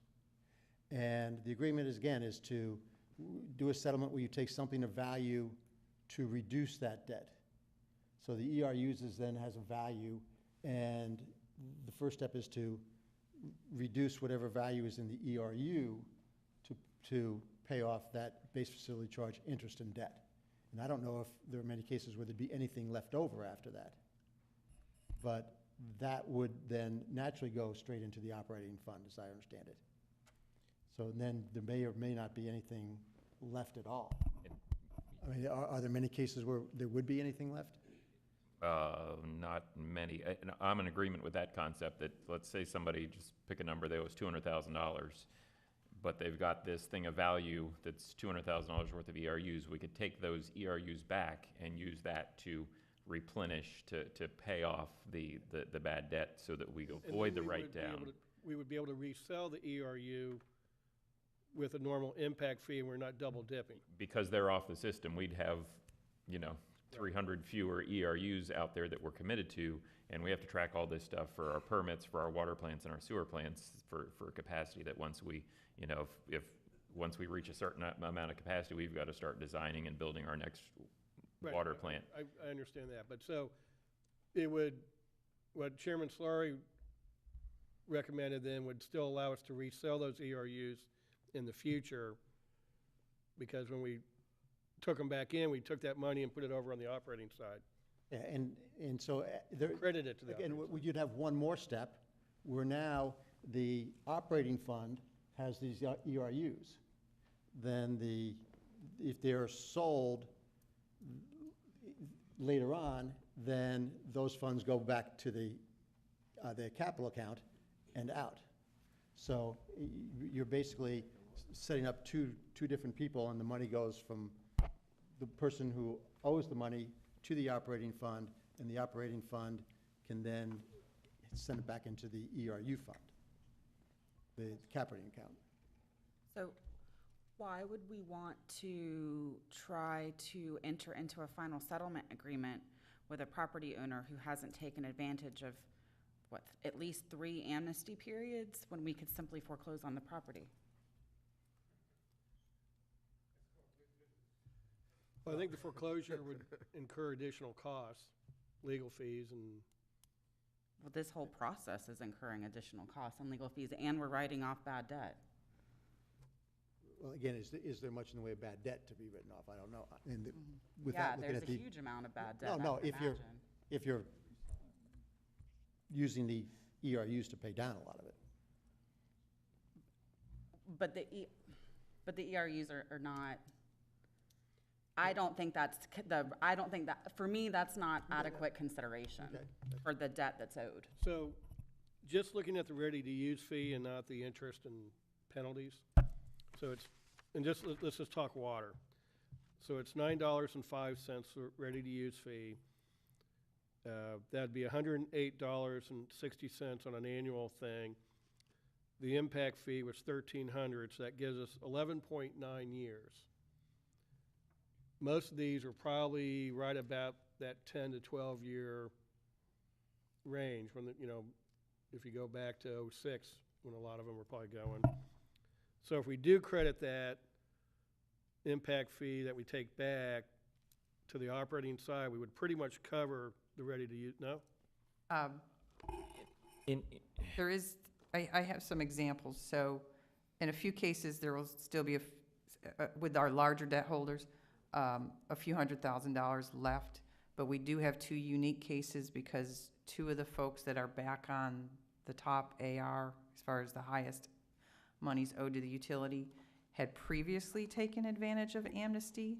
So at this point, the price they originally paid for the impact fees does exceed what they owe us.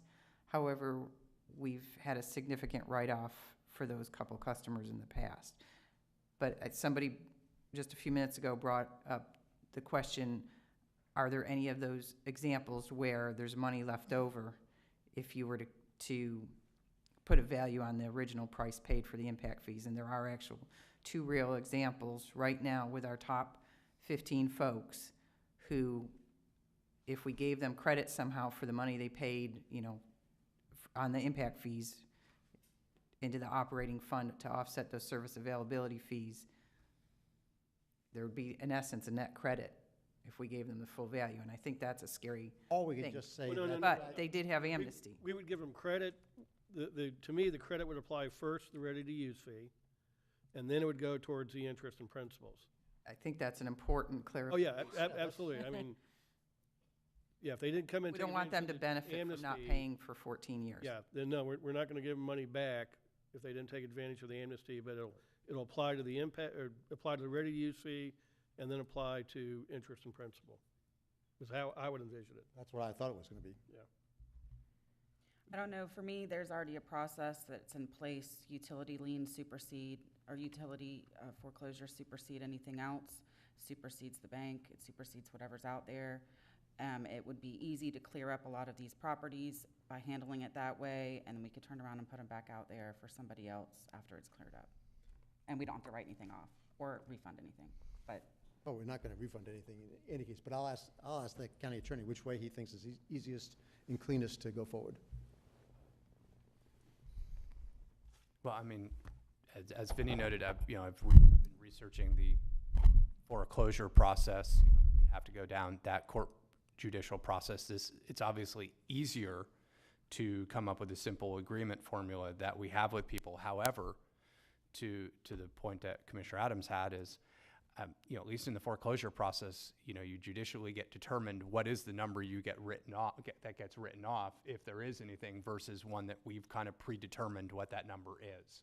And so that's kind of the balancing of the policies in my mind. I mean, there are other governments that take advantage of within our own county, that take advantage of the foreclosure process. And again, I just get back to the point that these are owners or customers of the utility who have not taken advantage of an amnesty, who don't seem interested in coming in and coming up with an agreement, or in the case of two of the top ones, they have taken advantage of the amnesty period, and yet we are back in this situation again. So it's not like we're talking about people who are really trying to satisfy satisfy a problem or a debt that they have. So I don't feel that we need to necessarily bend over backwards to provide an easy way out to people who have not taken advantage of the processes that we've given them up until this point. So I would be happy to learn more about to look more into the foreclosure process, because, I mean, we've given out lots of carrots. At this point, I'm ready for a stick. So Okay. that's me. No other comments right now. I'll open it up to the public. Anybody from the public wish to speak on this item? Good morning again. Name and address for the record again. Good morning, Chuck Meckling, 5070 North Highway A1A. So, just so I understand this, let's take a concept that somebody has $600,000, even after they would take advantage of the amnesty, that would still be a debt that they would need to pay. And so if they don't pay, the county takes back the ERUs, and these people then have their land, they owe money to the county, and there's no lien on the property. I mean, I'm a little, or am I very No, confused? so Chuck, there's two options out there right now. Okay, so given your example, we 600,000 outstanding, the county would take those ERUs back. We would credit them towards the outstanding balance, the ready-to-use fee that's unpaid, and then interest and principal. The landowner would not get any refund at all. But all the debt would be written off, so they'd have a zero balance going forward, and they would have no ERUs for their property. But they'd have, That's the one scenario. Commissioner Adams is more of the proponent that if they don't take advantage of the amnesty program we'll approve on the 18th, then we would go after them through foreclosure to take those back, and then they would assume the land would be sold to cover the foreclosure cost. in concept number one, though, they would give the ERUs back, then they would have their land that they could then sell for $1 million and put that in their pocket to somebody else? That would be my understanding, that their slate would be wiped clean.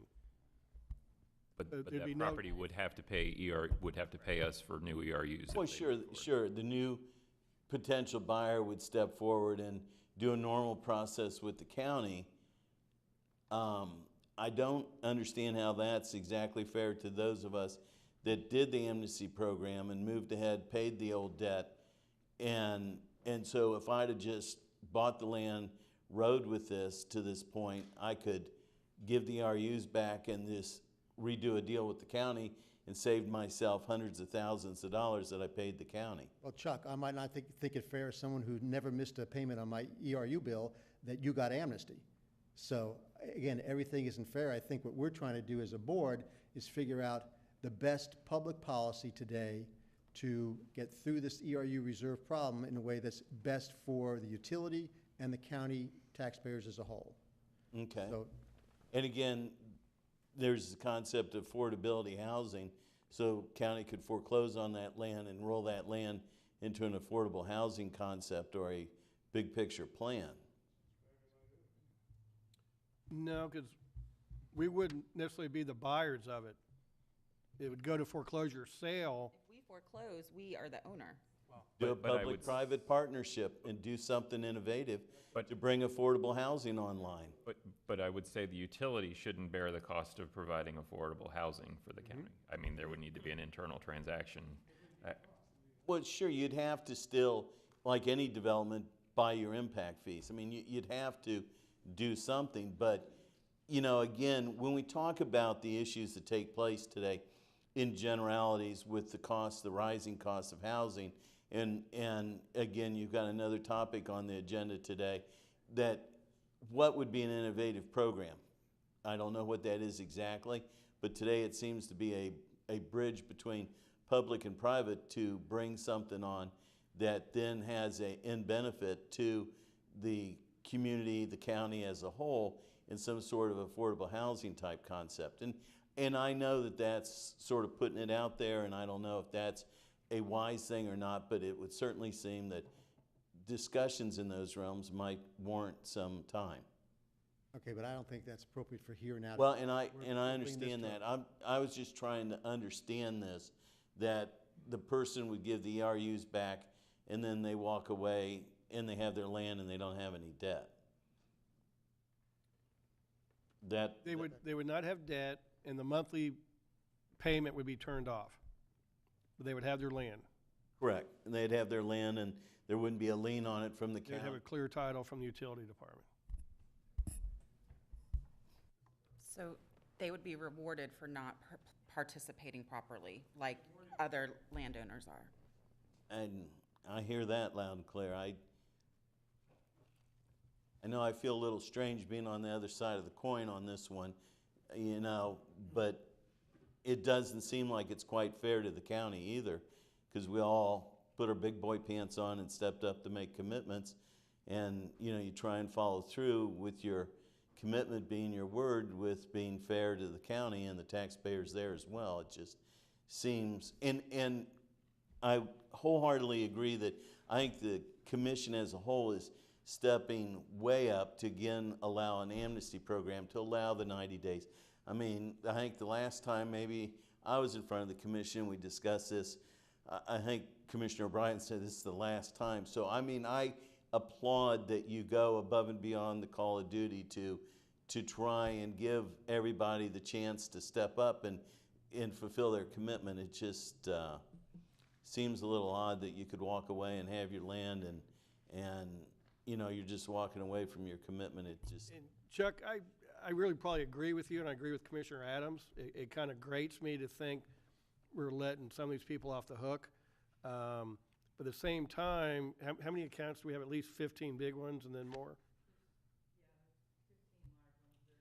So, you know, 15 different lawsuits and foreclosures could take years to resolve things, and you know, I'd like to do something where we can just get all this stuff cleared off the books within a 6-month time frame and have everything moving forward. But I do agree with what Commissioner Adams and what you're saying.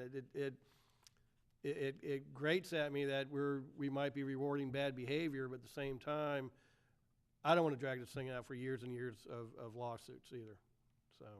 And I totally understand where you're coming from, and as commissioners, y'all have to make those big decisions because there's two sides to the coin with every decision that always is made. So I applaud the lively conversation on this and the ability to just say, you know, it just seems a little strange to be able to just give it back and then walk away. But y'all will, I'm sure, make the right decision for the county.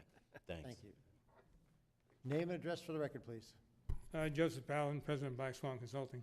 I support Commissioner Adams on this. I think what she brought forward, this is a form of finality, making it final, and this covers Chuck's concerns and plus this amnesty thing of coming back again.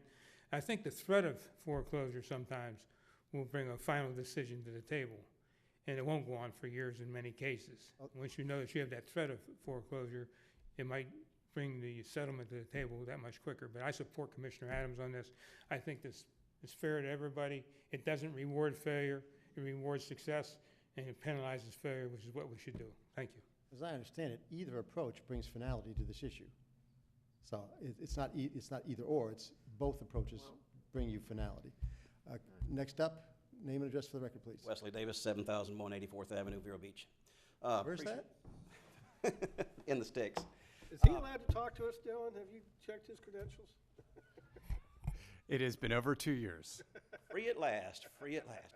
Okay. Only about a week Wait, over. I thought the new constitutional amendment, 6-year rule applied retroactively. That's the No, we didn't do that. We didn't do that? Just went up. With this, first of all, I appreciate what you're going through here. This is one of the three things that I really wanted to get resolved back before 2 years ago.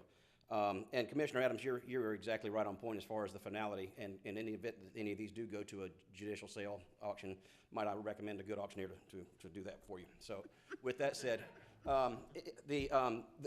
having both paths though, the judicial side of it on the sale and perfecting your lien, and the other one is wiping some of these clean. I think that Mr. Meckling he's got a very valid point. But I think if you were also to ask him on any of these properties, would he purchase them right now? With some of these whiskers on them, and that's really what this is all about. It's about trying to move some of these forward and having both paths. I can assure you that the property owners that are just getting a satisfaction, a lien, they're not happy. And quite frankly, everybody knows where they are. Where they are is they want penalties and interest waived, they want base capacity charges waived, and they want the county to buy their ERUs or have the right to sell them to somebody. I didn't hear a motion for that today, so it might not happen. But with that said, this is something that really needs to take place and move forward, like Commissioner O'Brien had mentioned, and Commissioner Adams, that is a stick that is what will get everybody's attention. I do have a couple quick questions though. Let's suppose some of the hybrid models here. If somebody has a piece of property and they have the ERUs, everything's current, and they no longer want them, and they've never taken advantage of amnesty, what one of these categories do they fall into, and can they get reimbursed for their ERUs if they no longer want them? They get reimbursed if they're more than 200 feet away from the line, or it's undeveloped property. Okay, and it's going by, if it's undeveloped, that's when you go to the property appraiser's website and you look and see what they're being taxed on as far as whether it's a lot. That's what the staff said. Okay, and so if it's a platted lot. Just for clarification, I thought that was only for the 84 to 89 that's the voluntary assessment. Okay, so, and what I'm trying to get to ultimately at the end of the day, is there a way of somebody getting rid of an ERU that they no longer want to pay the base capacity charges on? And if not, and I don't know the answer to that, that's why I'm asking, but if there's not, there's still an issue out there that could be addressed in another year. Because people somehow would like to get rid of an ERU. I know some families, and this isn't developers, so we keep focusing back on developers. There's families that have been paying these that no longer need this ERU, want to get rid of it, but they've been doing the right thing, or if they've been doing the wrong thing. I don't want to get bogged down in that. How do you get rid of an ERU? I would think they could relinquish it, not get a refund, but if they want to turn it off, they could relinquish it if they're current, and we would take it back, but no refund. All right, is that anywhere in today's decisions? I don't know if that's a specific wording, but we could certainly bring that back with that. I mean, Yeah, so, and if staff has any different opinion, I don't see it in the recommendations, on the final recommendations here, but I do from the recommendations from the November 13th item that are on page of the current item is modify county code to allow for the relinquishment of ERUs purchased at any time, unless the ERUs were purchased within the past 24 months, which would be in accordance with one of the other recommendations. Relinquishment shall not include a refund of impact fees. Accounts shall be brought current before allowing any such relinquishment. This item was tabled until December 4th.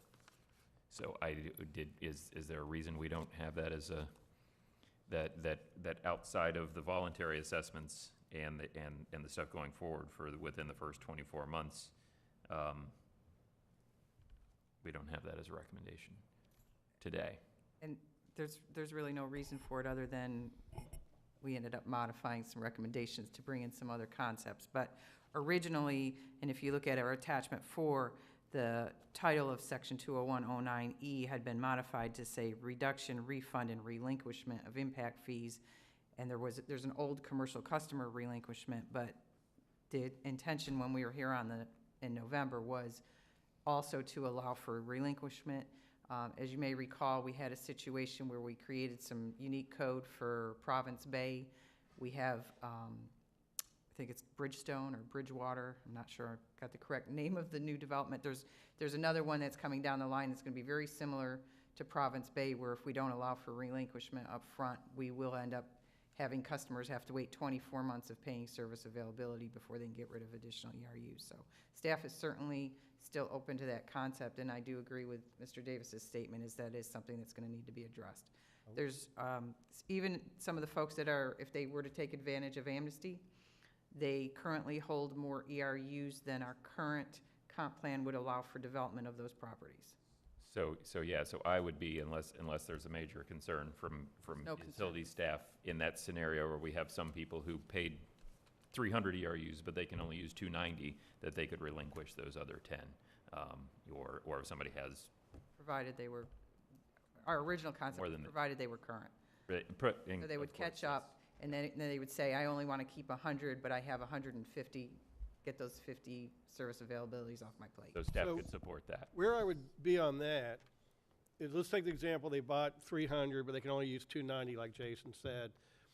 I think the 10 they relinquish, we should refund, because we're telling them our code says they can't use them. I wouldn't have a problem refunding those 10. Now, if they want to reduce it further down to only 100 and they want to relinquish the others, then I wouldn't refund those. So I would refund the ones where our code says you can't use them no matter what. There are a number of issues, I think, with that. So why don't we, if we could today, just go ahead and ask staff to bring back the idea of the relinquished ERUs where the accounts are current. So we can have a different discussion of that another day, and hopefully not next week. So just real quick, as I understand that then, so anybody that's not current, you're going to allow them I think anyhow, I hear that you're going to allow the relinquish of it and the satisfaction, so that basically the wildfire has blown over and the property is now marketable. We haven't made that decision Okay. Yeah, All right. we've got two sides on that one right now, and We'll vote on this. But Okay. we got two sides, the All right. foreclosure side. And the- let's take one hybrid situation then. Let's take Cookies and Crackers. He tried. Cookies and Crackers is one that has taken advantage of amnesty, now it's fallen back into the AR column, and but probably is not upside down. Was that one of the examples that you said as far as upside down? Okay. With that being said, when I say upside down, that means that there's equity, if you will, in their ERU. That property probably has issues on it that Chuck Meckling wouldn't buy, Joe Paladin wouldn't buy, and the reason why is I don't see a way of stopping that. We don't know if we're going to have another recession next year, and we'll be right back in the same situation. So I go back to what I asked to begin with. How can there ought to be a way of getting rid of an ERU somehow in the accounting mechanism so that they can choose whether or not to bring them current and then get rid of them, if that puts money in their pocket. that's something we'll discuss. Okay, all right. I just wanted some clarification on that because I wasn't sure. Yeah, so we But don't you have want you want to get rid of that ERU to stop the bleeding or stop the lien? Both. I mean, basically, I want to make it so the properties are marketable. And it's not something that people want to grab a hold of. It's like my dad used to say, but when I wanted to catch a squirrel, go ahead, son, you're going to need some help turning it loose. And that's how these ERUs have gotten on properties. Here's another. Wait, hold on, Commissioner Adams. So, first thing I want to say is utility foreclosures are easier to perform than code enforcement foreclosures. So it doesn't take that long, in all honesty. It's a pretty straightforward process. And once the foreclosure happens, the county would be the owner. The county could donate the property to another non-for-profit organization for whatever. They could put up a park. They could keep it open. They could sell it on the open market. You could do all sorts of different things with it. So there's options, and it's clear title at that point. But I understand that there might be some concern that might be very harsh. I personally think we have gone above and beyond doing what we need to do to accommodate people. But how about this? What happens if we try to enter into a final settlement agreement with a large account and they don't perform? They don't sign the settlement, they don't contact us back, they don't do whatever. Then can we talk about foreclosure? I think that the piece that we need to have is a time certain by which the agreement has to be in place. And The hybrid. and that if there is not an agreement in place, then we go over to the foreclosure. So then my suggestion would be, since Commissioner O'Brien said 6 months is when he's trying to look to clean these up, if they can't enter into and perform on the settlement agreement within a 6-month period, then we move to a foreclosure process. So you're saying number 3 here for 6 months from December 18th. And if we don't have the agreement, then we go to number 2. The agreement and the check. Correct. Second. It wouldn't be a check. Before Oh, y'all vote whatever. on that. I mean, The signed You're awful- document. they you're awful sign- optimistic. The signed document. Yeah, staff would support this kind of bifurcated thing where, Yeah. you know, I like that. let's get these all wiped off. Yes. Let's get them all resolved. So if we can do it with the carrot, that's great. If not, we'll bring out the stick. So that makes sense to me. I think that gives us the ability to, you know, in some special cases like a cookies and crackers, maybe there's some settlement that can be worked out, but we've got that stick waiting in the closet there for us to help get an agreement. Mr. Chairman? Sure. I would like to caution you that once you do get the properties back and you maybe turn it into a park or whatever, you're paying 300 ERUs with base capacity charges. And I'll go back to that question again. How does somebody get rid of an ERU? And I think we'll bring that back per board direction to resolve the relinquishment. Because and that in and of itself, in the event that you got the property back, that would make it to where somebody like a Chuck Meckling, and keep in mind, you might not get it back because you would stop at your judgment amount. So if it was $1.5 million for the ERUs and all, and the base capacity charges and everything put together, anybody that paid $1 more than that, they would have title to it, not you. But who in their right mind would pay that much for a piece of property after they see what's happened to it from an ERU sitting there and accumulating base capacity charges, penalties, and interest? So just, we would, and I think the chairman mentioned we would come back with wording, somebody is current, how do they relinquish a ERU they don't want anymore? And those lands that we would get through foreclosure would be current theoretically, and then we could relinquish them. But if I may, Chuck Meckling again, procedurally, once you go with step 3 and you settle it in a settlement agreement, does that then come back to the commission? Because let's just say somebody has, let's say staff works as hard as they are on a settlement agreement, but it's something that's not in the best interest. I mean, procedurally, it would be a staff situation, or would the settlement agreement come in front of the commission before it's signed off on? I'm going to ask Mr. Reingold to address that issue. I mean, it's a great question that Mr. Meckling brings up. I mean, the board has in the code designated certain things that it authorize Mr. Burke to negotiate on behalf of the county. I think certain connection costs related to excess, costs above and beyond what's contemplated. It would be a policy question for the board as to are these the types of things you want, the county administrator to negotiate and bring back individually to the board? Or is this the type of thing where you're going to give the county administrator and the utilities director certain parameters to work by, which if this amount gets paid and they agree to these terms, then we authorize you to sign such contracts? From my viewpoint, I would think something that has an impact of somebody walking away from debt to the county would be something that the board would want to have an awareness of. Yeah, but we can take that on the information item. My understanding, again, is that the ERUs are no longer held by the private sector. So the deal we're talking about is there's only one deal each time. It's not as if there are a variety of deals that can be shifted about. We've either cleaned the ERUs from the property or there is no settlement.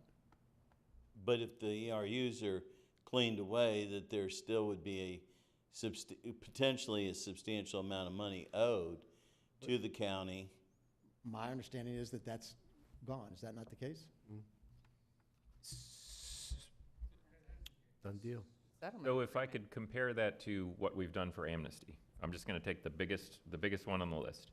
They owe us a little under $1.8 million, 600,000 and change of that's bills, and charges, another $1.1 million is penalties and interest. The impact fees that they paid were $843,000. So if they were to participate in an amnesty, they could pay the $621,000, and the 1.1 in penalties and interest goes completely away. If they don't participate in But that, they still have their impact fees. but they still have their impact fees. That's a great point.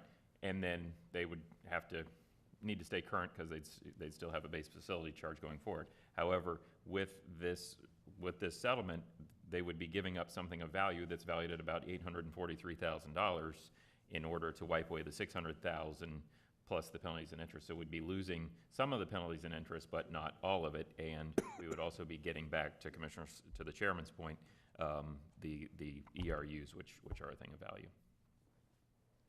And I guess to that point, maybe I'm missing something, but I don't know why anyone would want the county to foreclose on their property if their opportunity is that type of deal. And if it's the same deal for everybody, then I understand.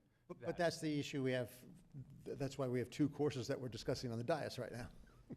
And so that just clarifies why it'd be important to have a mechanism if somebody wants to relinquish an ERU if they're current, because they can take advantage of the amnesty.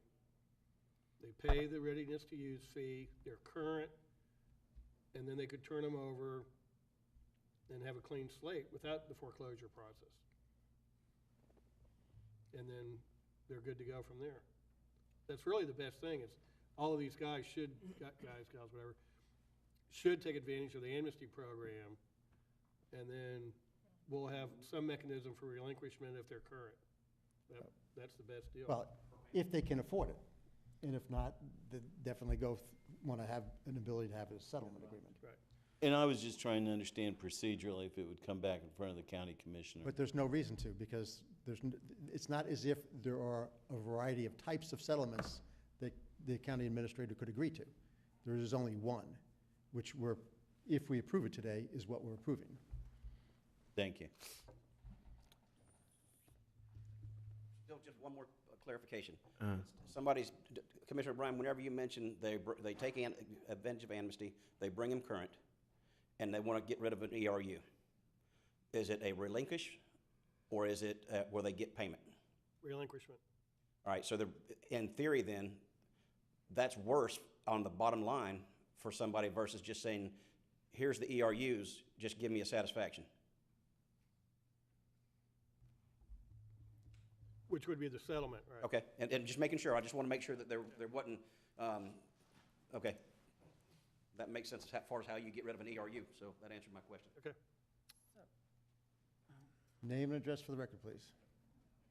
My name's Peter Robinson. I live at 315 Great Twig Road, Vero Beach, Florida, 32963. This goes way back into the PS, when these things were being approved back when the PSAC was in existence. And the story we were told, now it was a different county administrator, but, because we discussed this problem. What happens if they don't pay their deal? And the story we were told, you were going to take that money right out of their impact fees. And once their use fees ate up everything they had for the impact fee, then they just didn't have any ERUs. It was all gone. And that was the policy that we were told verbally, and I believe they did some of those, but I'm not 100% certain. But that's a whole different little thing, because basically that would solve your problem here, because they just don't have any ERUs. They ate it up in not paying their funds. I don't believe that's the way we've gone, but I'll let Cindy respond to that. We make things disappear. Okay, having trouble with the on-off. In the 14-plus years that I've been here, we have not exercised the option that Mr. Robinson spoke about. But that logic is the reason we suggested the first item that y'all approved today, so that we don't create this problem going forward with the 24-month, and that would be that concept. Got it. Well, Commissioner Adams. So, we've had lots of conversation, so I would like to try to bring this to some type of conclusion. So I would like to make a motion that we direct staff to work with the county attorney's office to approve a process that allows the county to enter into a final settlement agreement with the large planned unit development ERU reserve counts, whereby the county reclaims the ERUs and writes off the bad debt for a period of 6 months, starting December 18th. Good day. And if those accounts are not addressed or brought current or dealt with in that 6 months, If there's not a final if settlement there's not a agreement. final settlement agreement, that we move into a foreclosure process. Second. We have a motion from Commissioner Adams, a second from Commissioner Flesher. Any other comment? Yes, I would take that to be a funded settlement agreement. You can have a written agreement within 6 months, but you need finality of perfection of that agreement.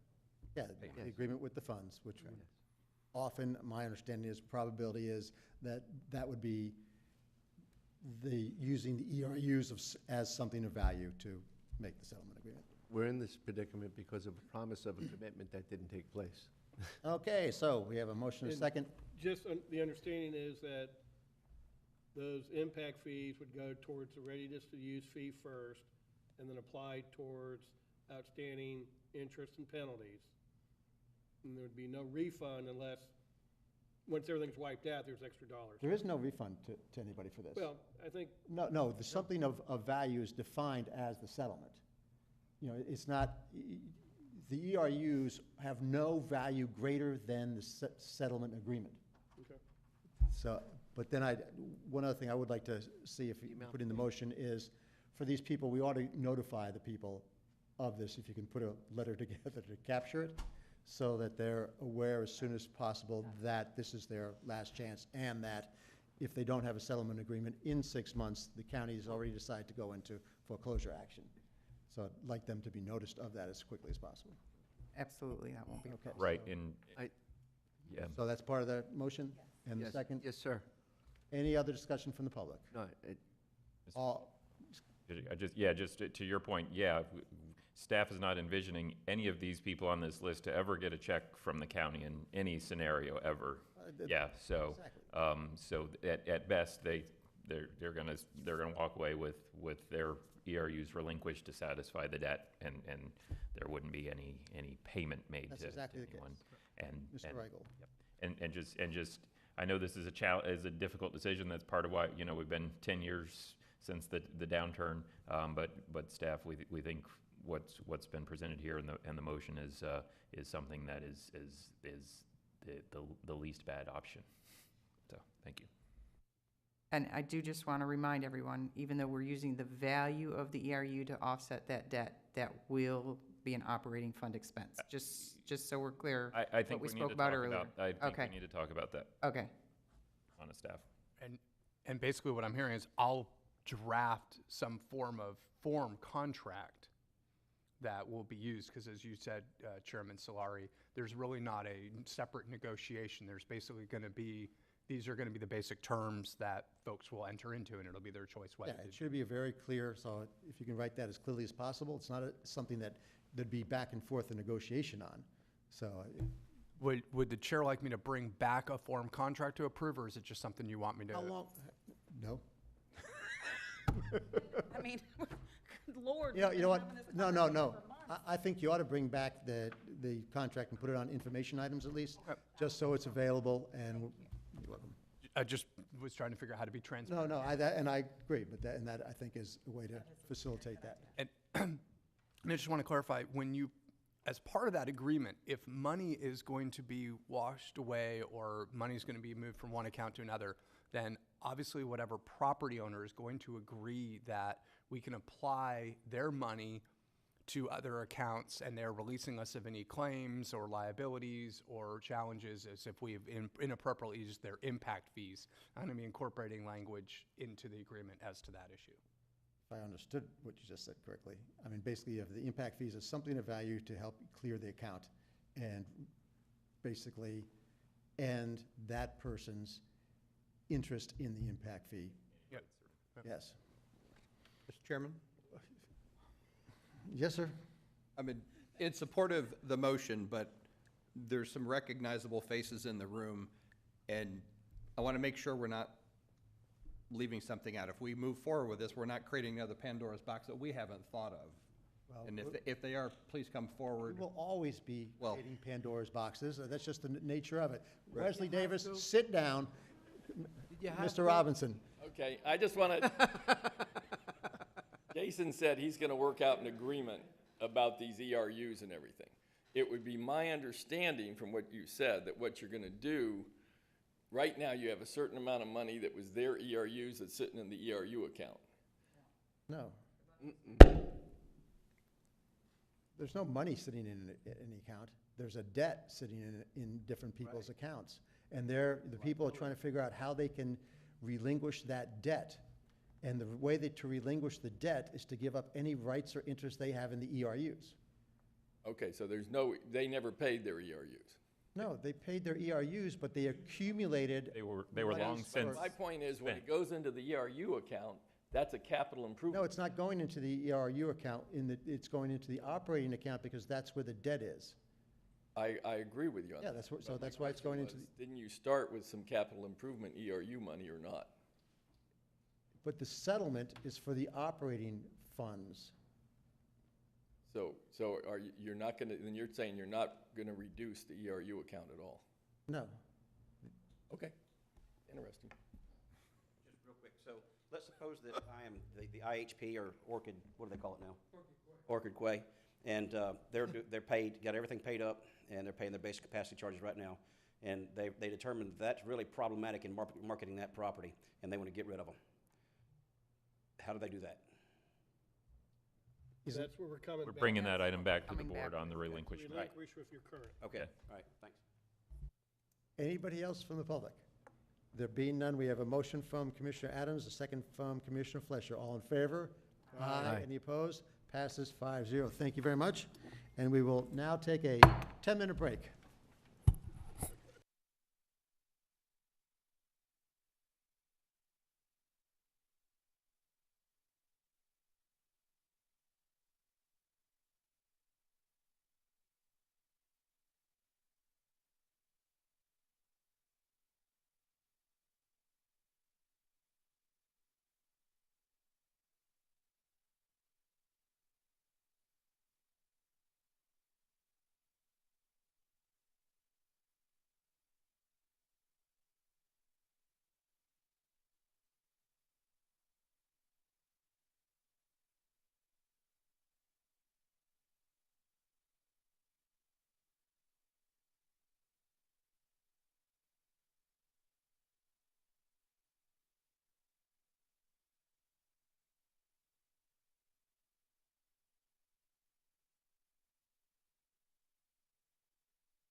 move on to county attorney matters, costs associated with. Nope. We got one more Nope. utilities.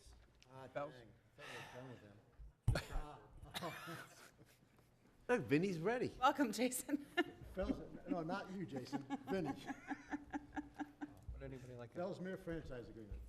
Thank you again. For the record, Vincent Burke, Director of Utility Services. We have before the board a proposed Fellsmere franchise agreement. Must be noted that the Fellsmere City Council has already approved this agreement. If you look in your backup, the area that would be served is in Attachment A, the service area, just described as east of 95, just south of the new Florida Rail Trail that was recently dedicated, north of County Road 510. And right now, it would also include two existing properties, the Dairy Queen and the racetrack, that are currently served. We do not yet have an agreement with those folks, so we put a summary of the agreement on the addenda packet and note that the service area is once in the unincorporated portion of the county. We do have capacity, not only in the water mains and the wastewater collectors, but also the treatment plants for the proposed infrastructure build-out. The city and the county would agree to split 50-50 the franchise fees as noted in the attached agenda item. The term would be for 25 years. County rates for water, wastewater, reclaimed water, if available, would apply, and any future expansion or contraction of the initial service area, the ones I described, which is shown in the attachment, would be approved by mutual consent, not only by the Fellsmere City Council, but by the Indian River County Commissioners. So staff recommends that the Board of County Commissioners authorize the chairman to execute the franchise agreement with the City of Fellsmere. I know that Mr. Nunemaker is here for any questions that you may have of him or myself. Certainly available for any questions. Any questions for Mr. Burke? Any questions for Mr. Nunemaker? The commission's pleasure? Move approval. Second. Motion from Commissioner Adams, second by Commissioner O'Brien. Any comment by the public? All in favor? Aye. Any opposed? Passes 5-0. Thank you very much, Mr. Burke. Thanks for coming, Jason. Stay County- dry. County Attorney matters, course associated with injunction against Dallas Yates, Jane Yates, and the Yates Group LLC. Good morning, Ms. Cotner. Good morning. For the record, Kate Cotner, Assistant County Attorney. If you guys recall, on May 15th of this year, the board authorized the County Attorney's Office to file an injunction against Dallas Yates and Jane Yates, or their estates thereof, to clean up a piece of property that's located at, and there's a lot of addresses here, 8835, 8845, 8883, 8885, 8887, and 8889, 64th Avenue in Sebastian. If you, just to kind of give a brief background about this property, there's 4 structures on the property and 5 known septic tanks. And all these septic tanks are malfunctioning in different ways for creating sanitary nuisances, and one is creating a public safety nuisance with a tree growing up in the middle. There's also a large pile of waste in the back of the property. And just for the record, Cheryl Dunn with the Health Department is also here to answer any questions as we go forward. So on October 1st of 2018, the court granted the county's request for injunctive relief. However, it did rule that it did not have the authority, the court didn't have the authority to make the family open up probate. And so essentially what the court authorized in his order is that the county, through its agents, employees, and the health department, we were authorized to take all steps necessary to remove the tenants from the subject property. We were also authorized to access the subject property for purposes of removing the solid waste and sanitize the areas that were impacted by the raw affluent and anything else that might be necessary to stop the sanitary nuisances. We were also authorized to perfect a lien against the subject property and any other property permitted by law to recover the costs associated with cleaning up the property. And basically the Yates Group, which is a property management company that's owned by the daughter of Dallas and Jane Yates, they're prohibited from letting anyone else onto the property until there's new sanitary systems hooked up, like additional septic tanks put into place. So before you, we've kind of gone through and put together some estimated costs as to what it would take to clean up the property. If we're hoping that all of the tenants have left, the majority of them have.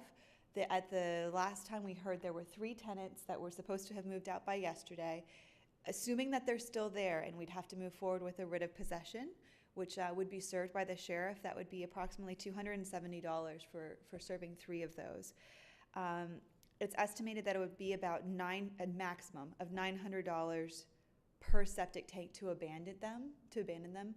So that's a total of $4,500.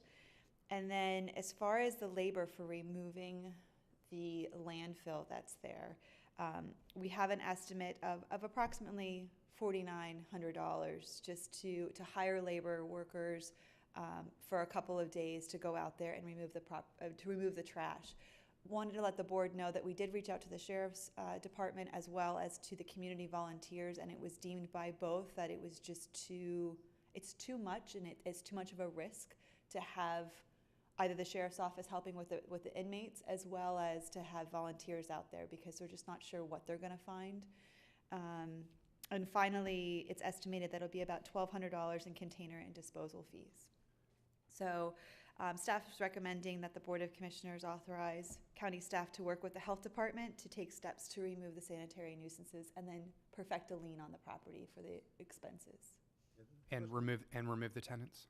Yes, excuse me, thank you. And remove the tenants if they're still there. We did send, actually, Cheryl, you want to? Yeah, we sent staff out this morning to look. It appears that they're gone, but there are some vehicles still on the property. First thing I'd like to do is thank Ms. Cotner for this and thank Cheryl Dunn. I mean, this is not the most pleasant type of activity to engage in, but it's certainly necessary. It's unfortunate that it is necessary, but this is sort of above and beyond, so thank you very much for your efforts with this. You're welcome. So moved. Motion from Commissioner Fleischer, second from Commissioner O'Brien. Any other discussion? Anybody from the public wish to speak on this action? All in favor? Aye. Any opposed? Passes 5-0. And again, thank you very much. And as you go forward, I mean, the sooner we get this cleaned up, certainly the better Yes. for you, but the better for the community. So anything that we can do, I think we'd be happy to do going forward. Thank you. Thank you. Thank you very much. Now, we will, Well, and I wanted to thank Julianne Price also for helping to place individuals into affordable housing, along with the Coalition for the Homeless. thank you. Move on to Commissioner Adams. Commissioner Susan Adams requests board consideration for discussion regarding Oslo Cemetery. Floor is yours. Thank you, thank you.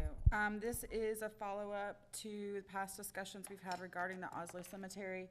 At this point, we have sent the owner the agreement, and we have received an agreement back wherein they accepted our edits. They added a little bit to that Dylan is in the process of reviewing and finalizing, and they anticipate being able to send the quick claim deed sometime late this week or early next week.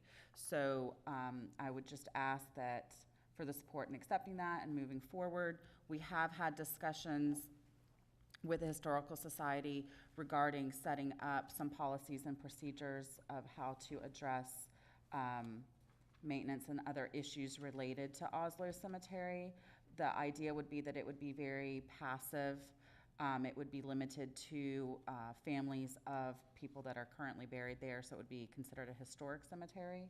And similar to Winter Beach or the City of Fellsmere's Brookside Cemetery, everything would be on those families that would like to be buried there as far as performing those ceremonies and services. So for the county's responsibility, we would envision maybe just a light mowing every now and then, but there are community and friends groups that have been doing Day of Caring and other activities out there to take care of the maintenance of that location currently, and we would envision that moving forward.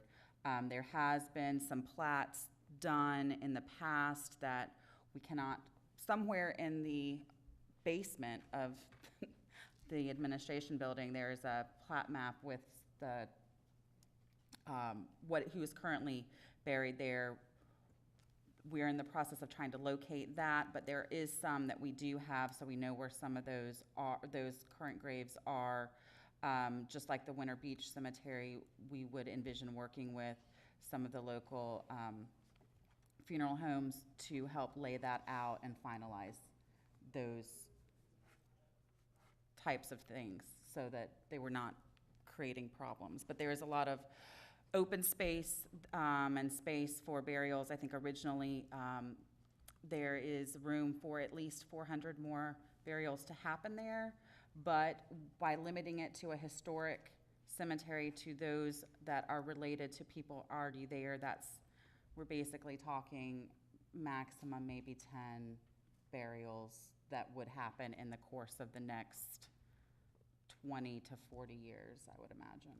So we're not talking about a lot of activity going on there, but there is families that do want to go ahead and bury some of their family members currently there, and there has been a couple of the community members who have family members there that would like to also be buried there. So this would help address and finalize all that. Dylan, did I leave anything out? So I would like just to get the support to continue to move this forward, and if you would like, we can bring back a definitive policies and procedures packet once we have that quitclaim deed in hand. For me, I have a little small problem with it. When we talked last time, I thought we were basically talking about clearly allowing one other person to be buried there. But for me, this puts us a little bit too much into the cemetery business. And the way the agreement is written right now, it basically says that the county will be in the cemetery business, which is a little too open-ended for me. I'd like to limit it to the one person if possible, and clearly not more than about 4 or 5. Because again, there's certain responsibilities that come with having a cemetery, and again, I don't want us in the cemetery business. I also believe that we would, as you mentioned, like our maintenance to be very limited, but once you continue to have people coming and looking at their dearly departed, they're going to keep on pressuring for enhanced levels of maintenance. Well, for me, if the city of Fellsmere that has like 13 employees can figure out how to operate the Brookside Cemetery, and that is a historical cemetery, and it's not even within the city limits, it's 5 miles outside the city. If they can maintain that and figure out how to do it, I would certainly think that the wonderful staff that we have here in Indian River County would be able to do the same thing for a cemetery that is 1/8 the size of the Fellsmere Cemetery. So, and again, to address the amount of people that would be buried there, if you limit it to the families of those buried there, that is a finite amount of people. And the reality of the situation is that most people would like to be buried with their immediate family, meaning husband, wife, or children. So the further you get in lineage from those that are currently buried there, the less desire there is for those to be buried there. So right now we have a lady whose mother or grandmother is buried there, and she would like to also bury her mother there next to the grandmother there. And then Mrs. Gregory, who is the current owner's mother, would like to be buried there. So that's 2. I really, again, don't envision more than 10 ever occurring there in a facility that could handle easily 40. And I don't envision, because of that, a large amount of public going to visit people there other than what has already occurred. And there has been absolutely no maintenance done, or the outcry from the public for more maintenance to occur than what's currently going on there, which includes quarterly mowing. I mean, and if that's a problem, I'm sure we can find a group or somebody who would be happy to donate the 30 minutes it would take to mow the half-an-acre parcel. We just have a little different view of things. I mean, yes, we could. Our staff absolutely could do it.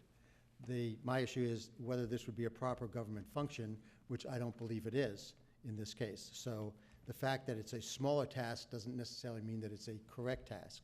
So, I mean, that's just for myself.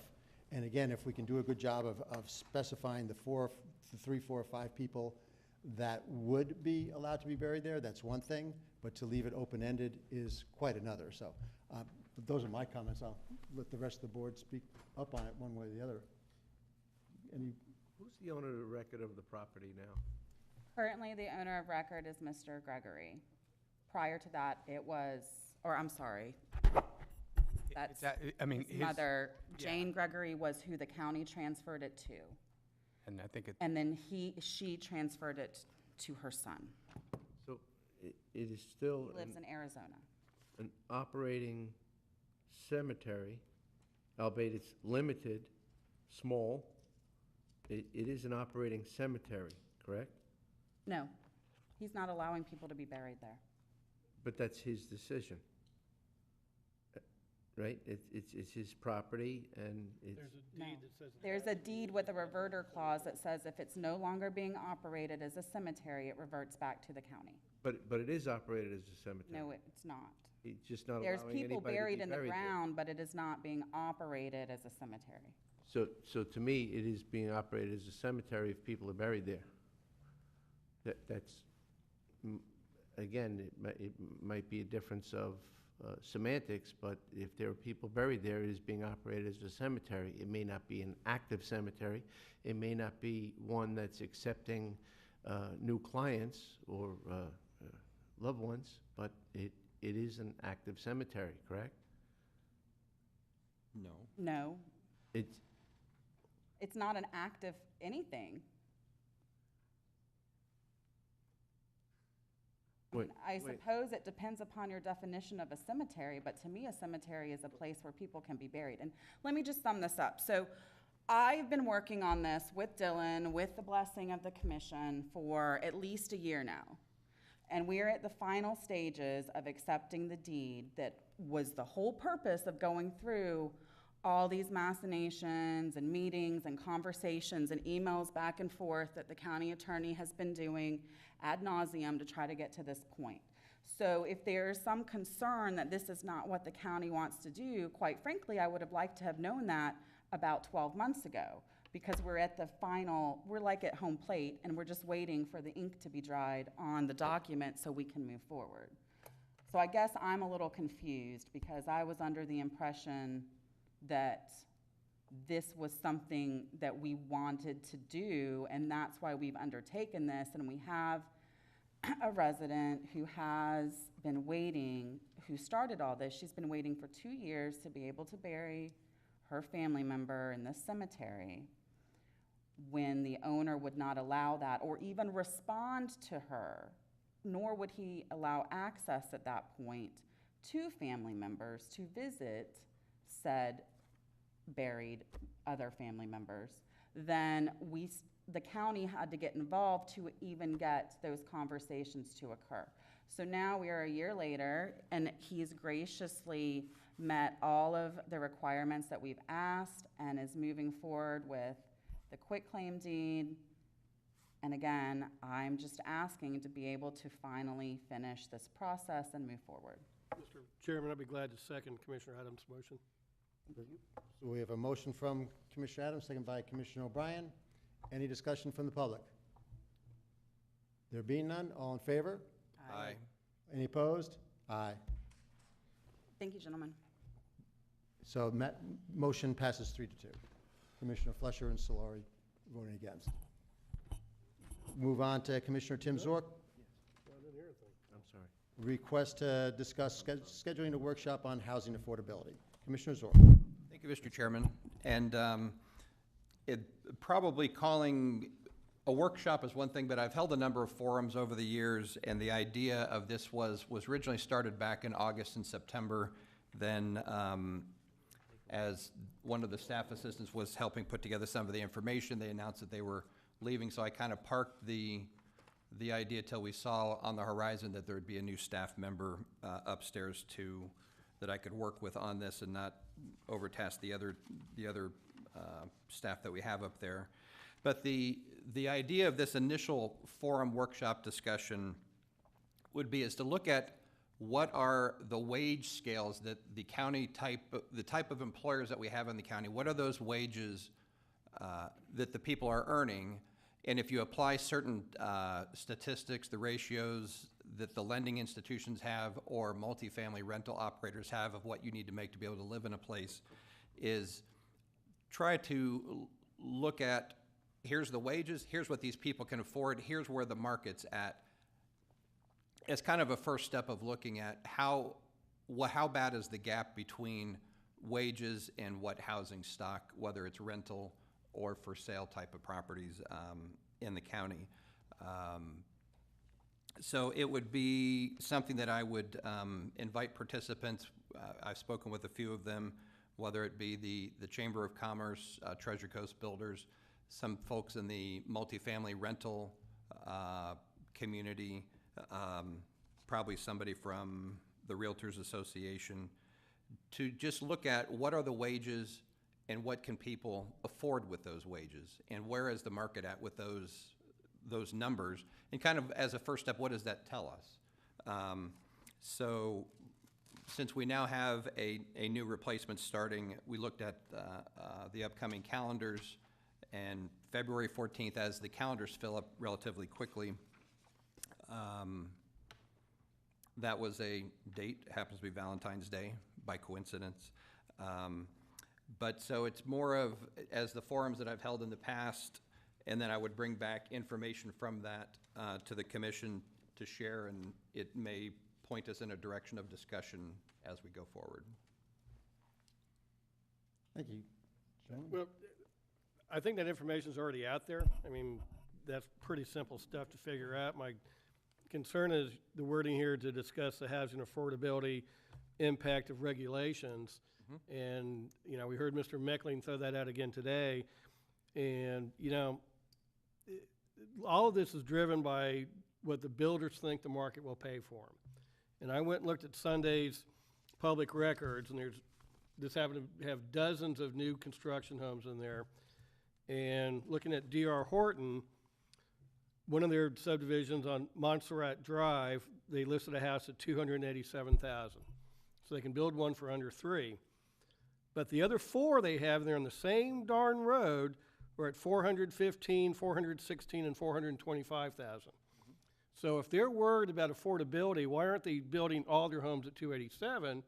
And I think the answer is because they can make more money by upping the custom features and charging higher, and that's what the market's willing to pay. And we can't force them to build a house at $257,000. No, I'm not asking them to. So I'm really not sure what we're looking to get out of this. I can tell you that every house listed here, new home, is out of the range of a teacher or a firefighter or a sheriff deputy or anybody like that. You have that on the sheet. Here's the income levels, year 1, year 5. I can just tell you, somebody making $35,000 cannot pay $415,000 for a home. Well, I know, but I'd like some more definitive numbers so we have some type of again, it's just a discussion item. If you want to hold a forum on the newspaper clippings you have, I'm trying to get it from the people that are in the... Well, I just don't want this to be a session, you know, we had the entire Development Review Committee look at our fees and our regulations. They spent 3 meetings going over the fees. We just approved them a month ago. We don't have the impact fee information back. And I see this as just another complaint section where they're going to be one-sided complaints about the county's regulations and fees, and they're not going to give us any of their information, any of their costs, and what drives up the price of their homes. So, and I'll tell you this, to get approved at about a $280,000 home, you need to be making about $90,000. Well, that's great.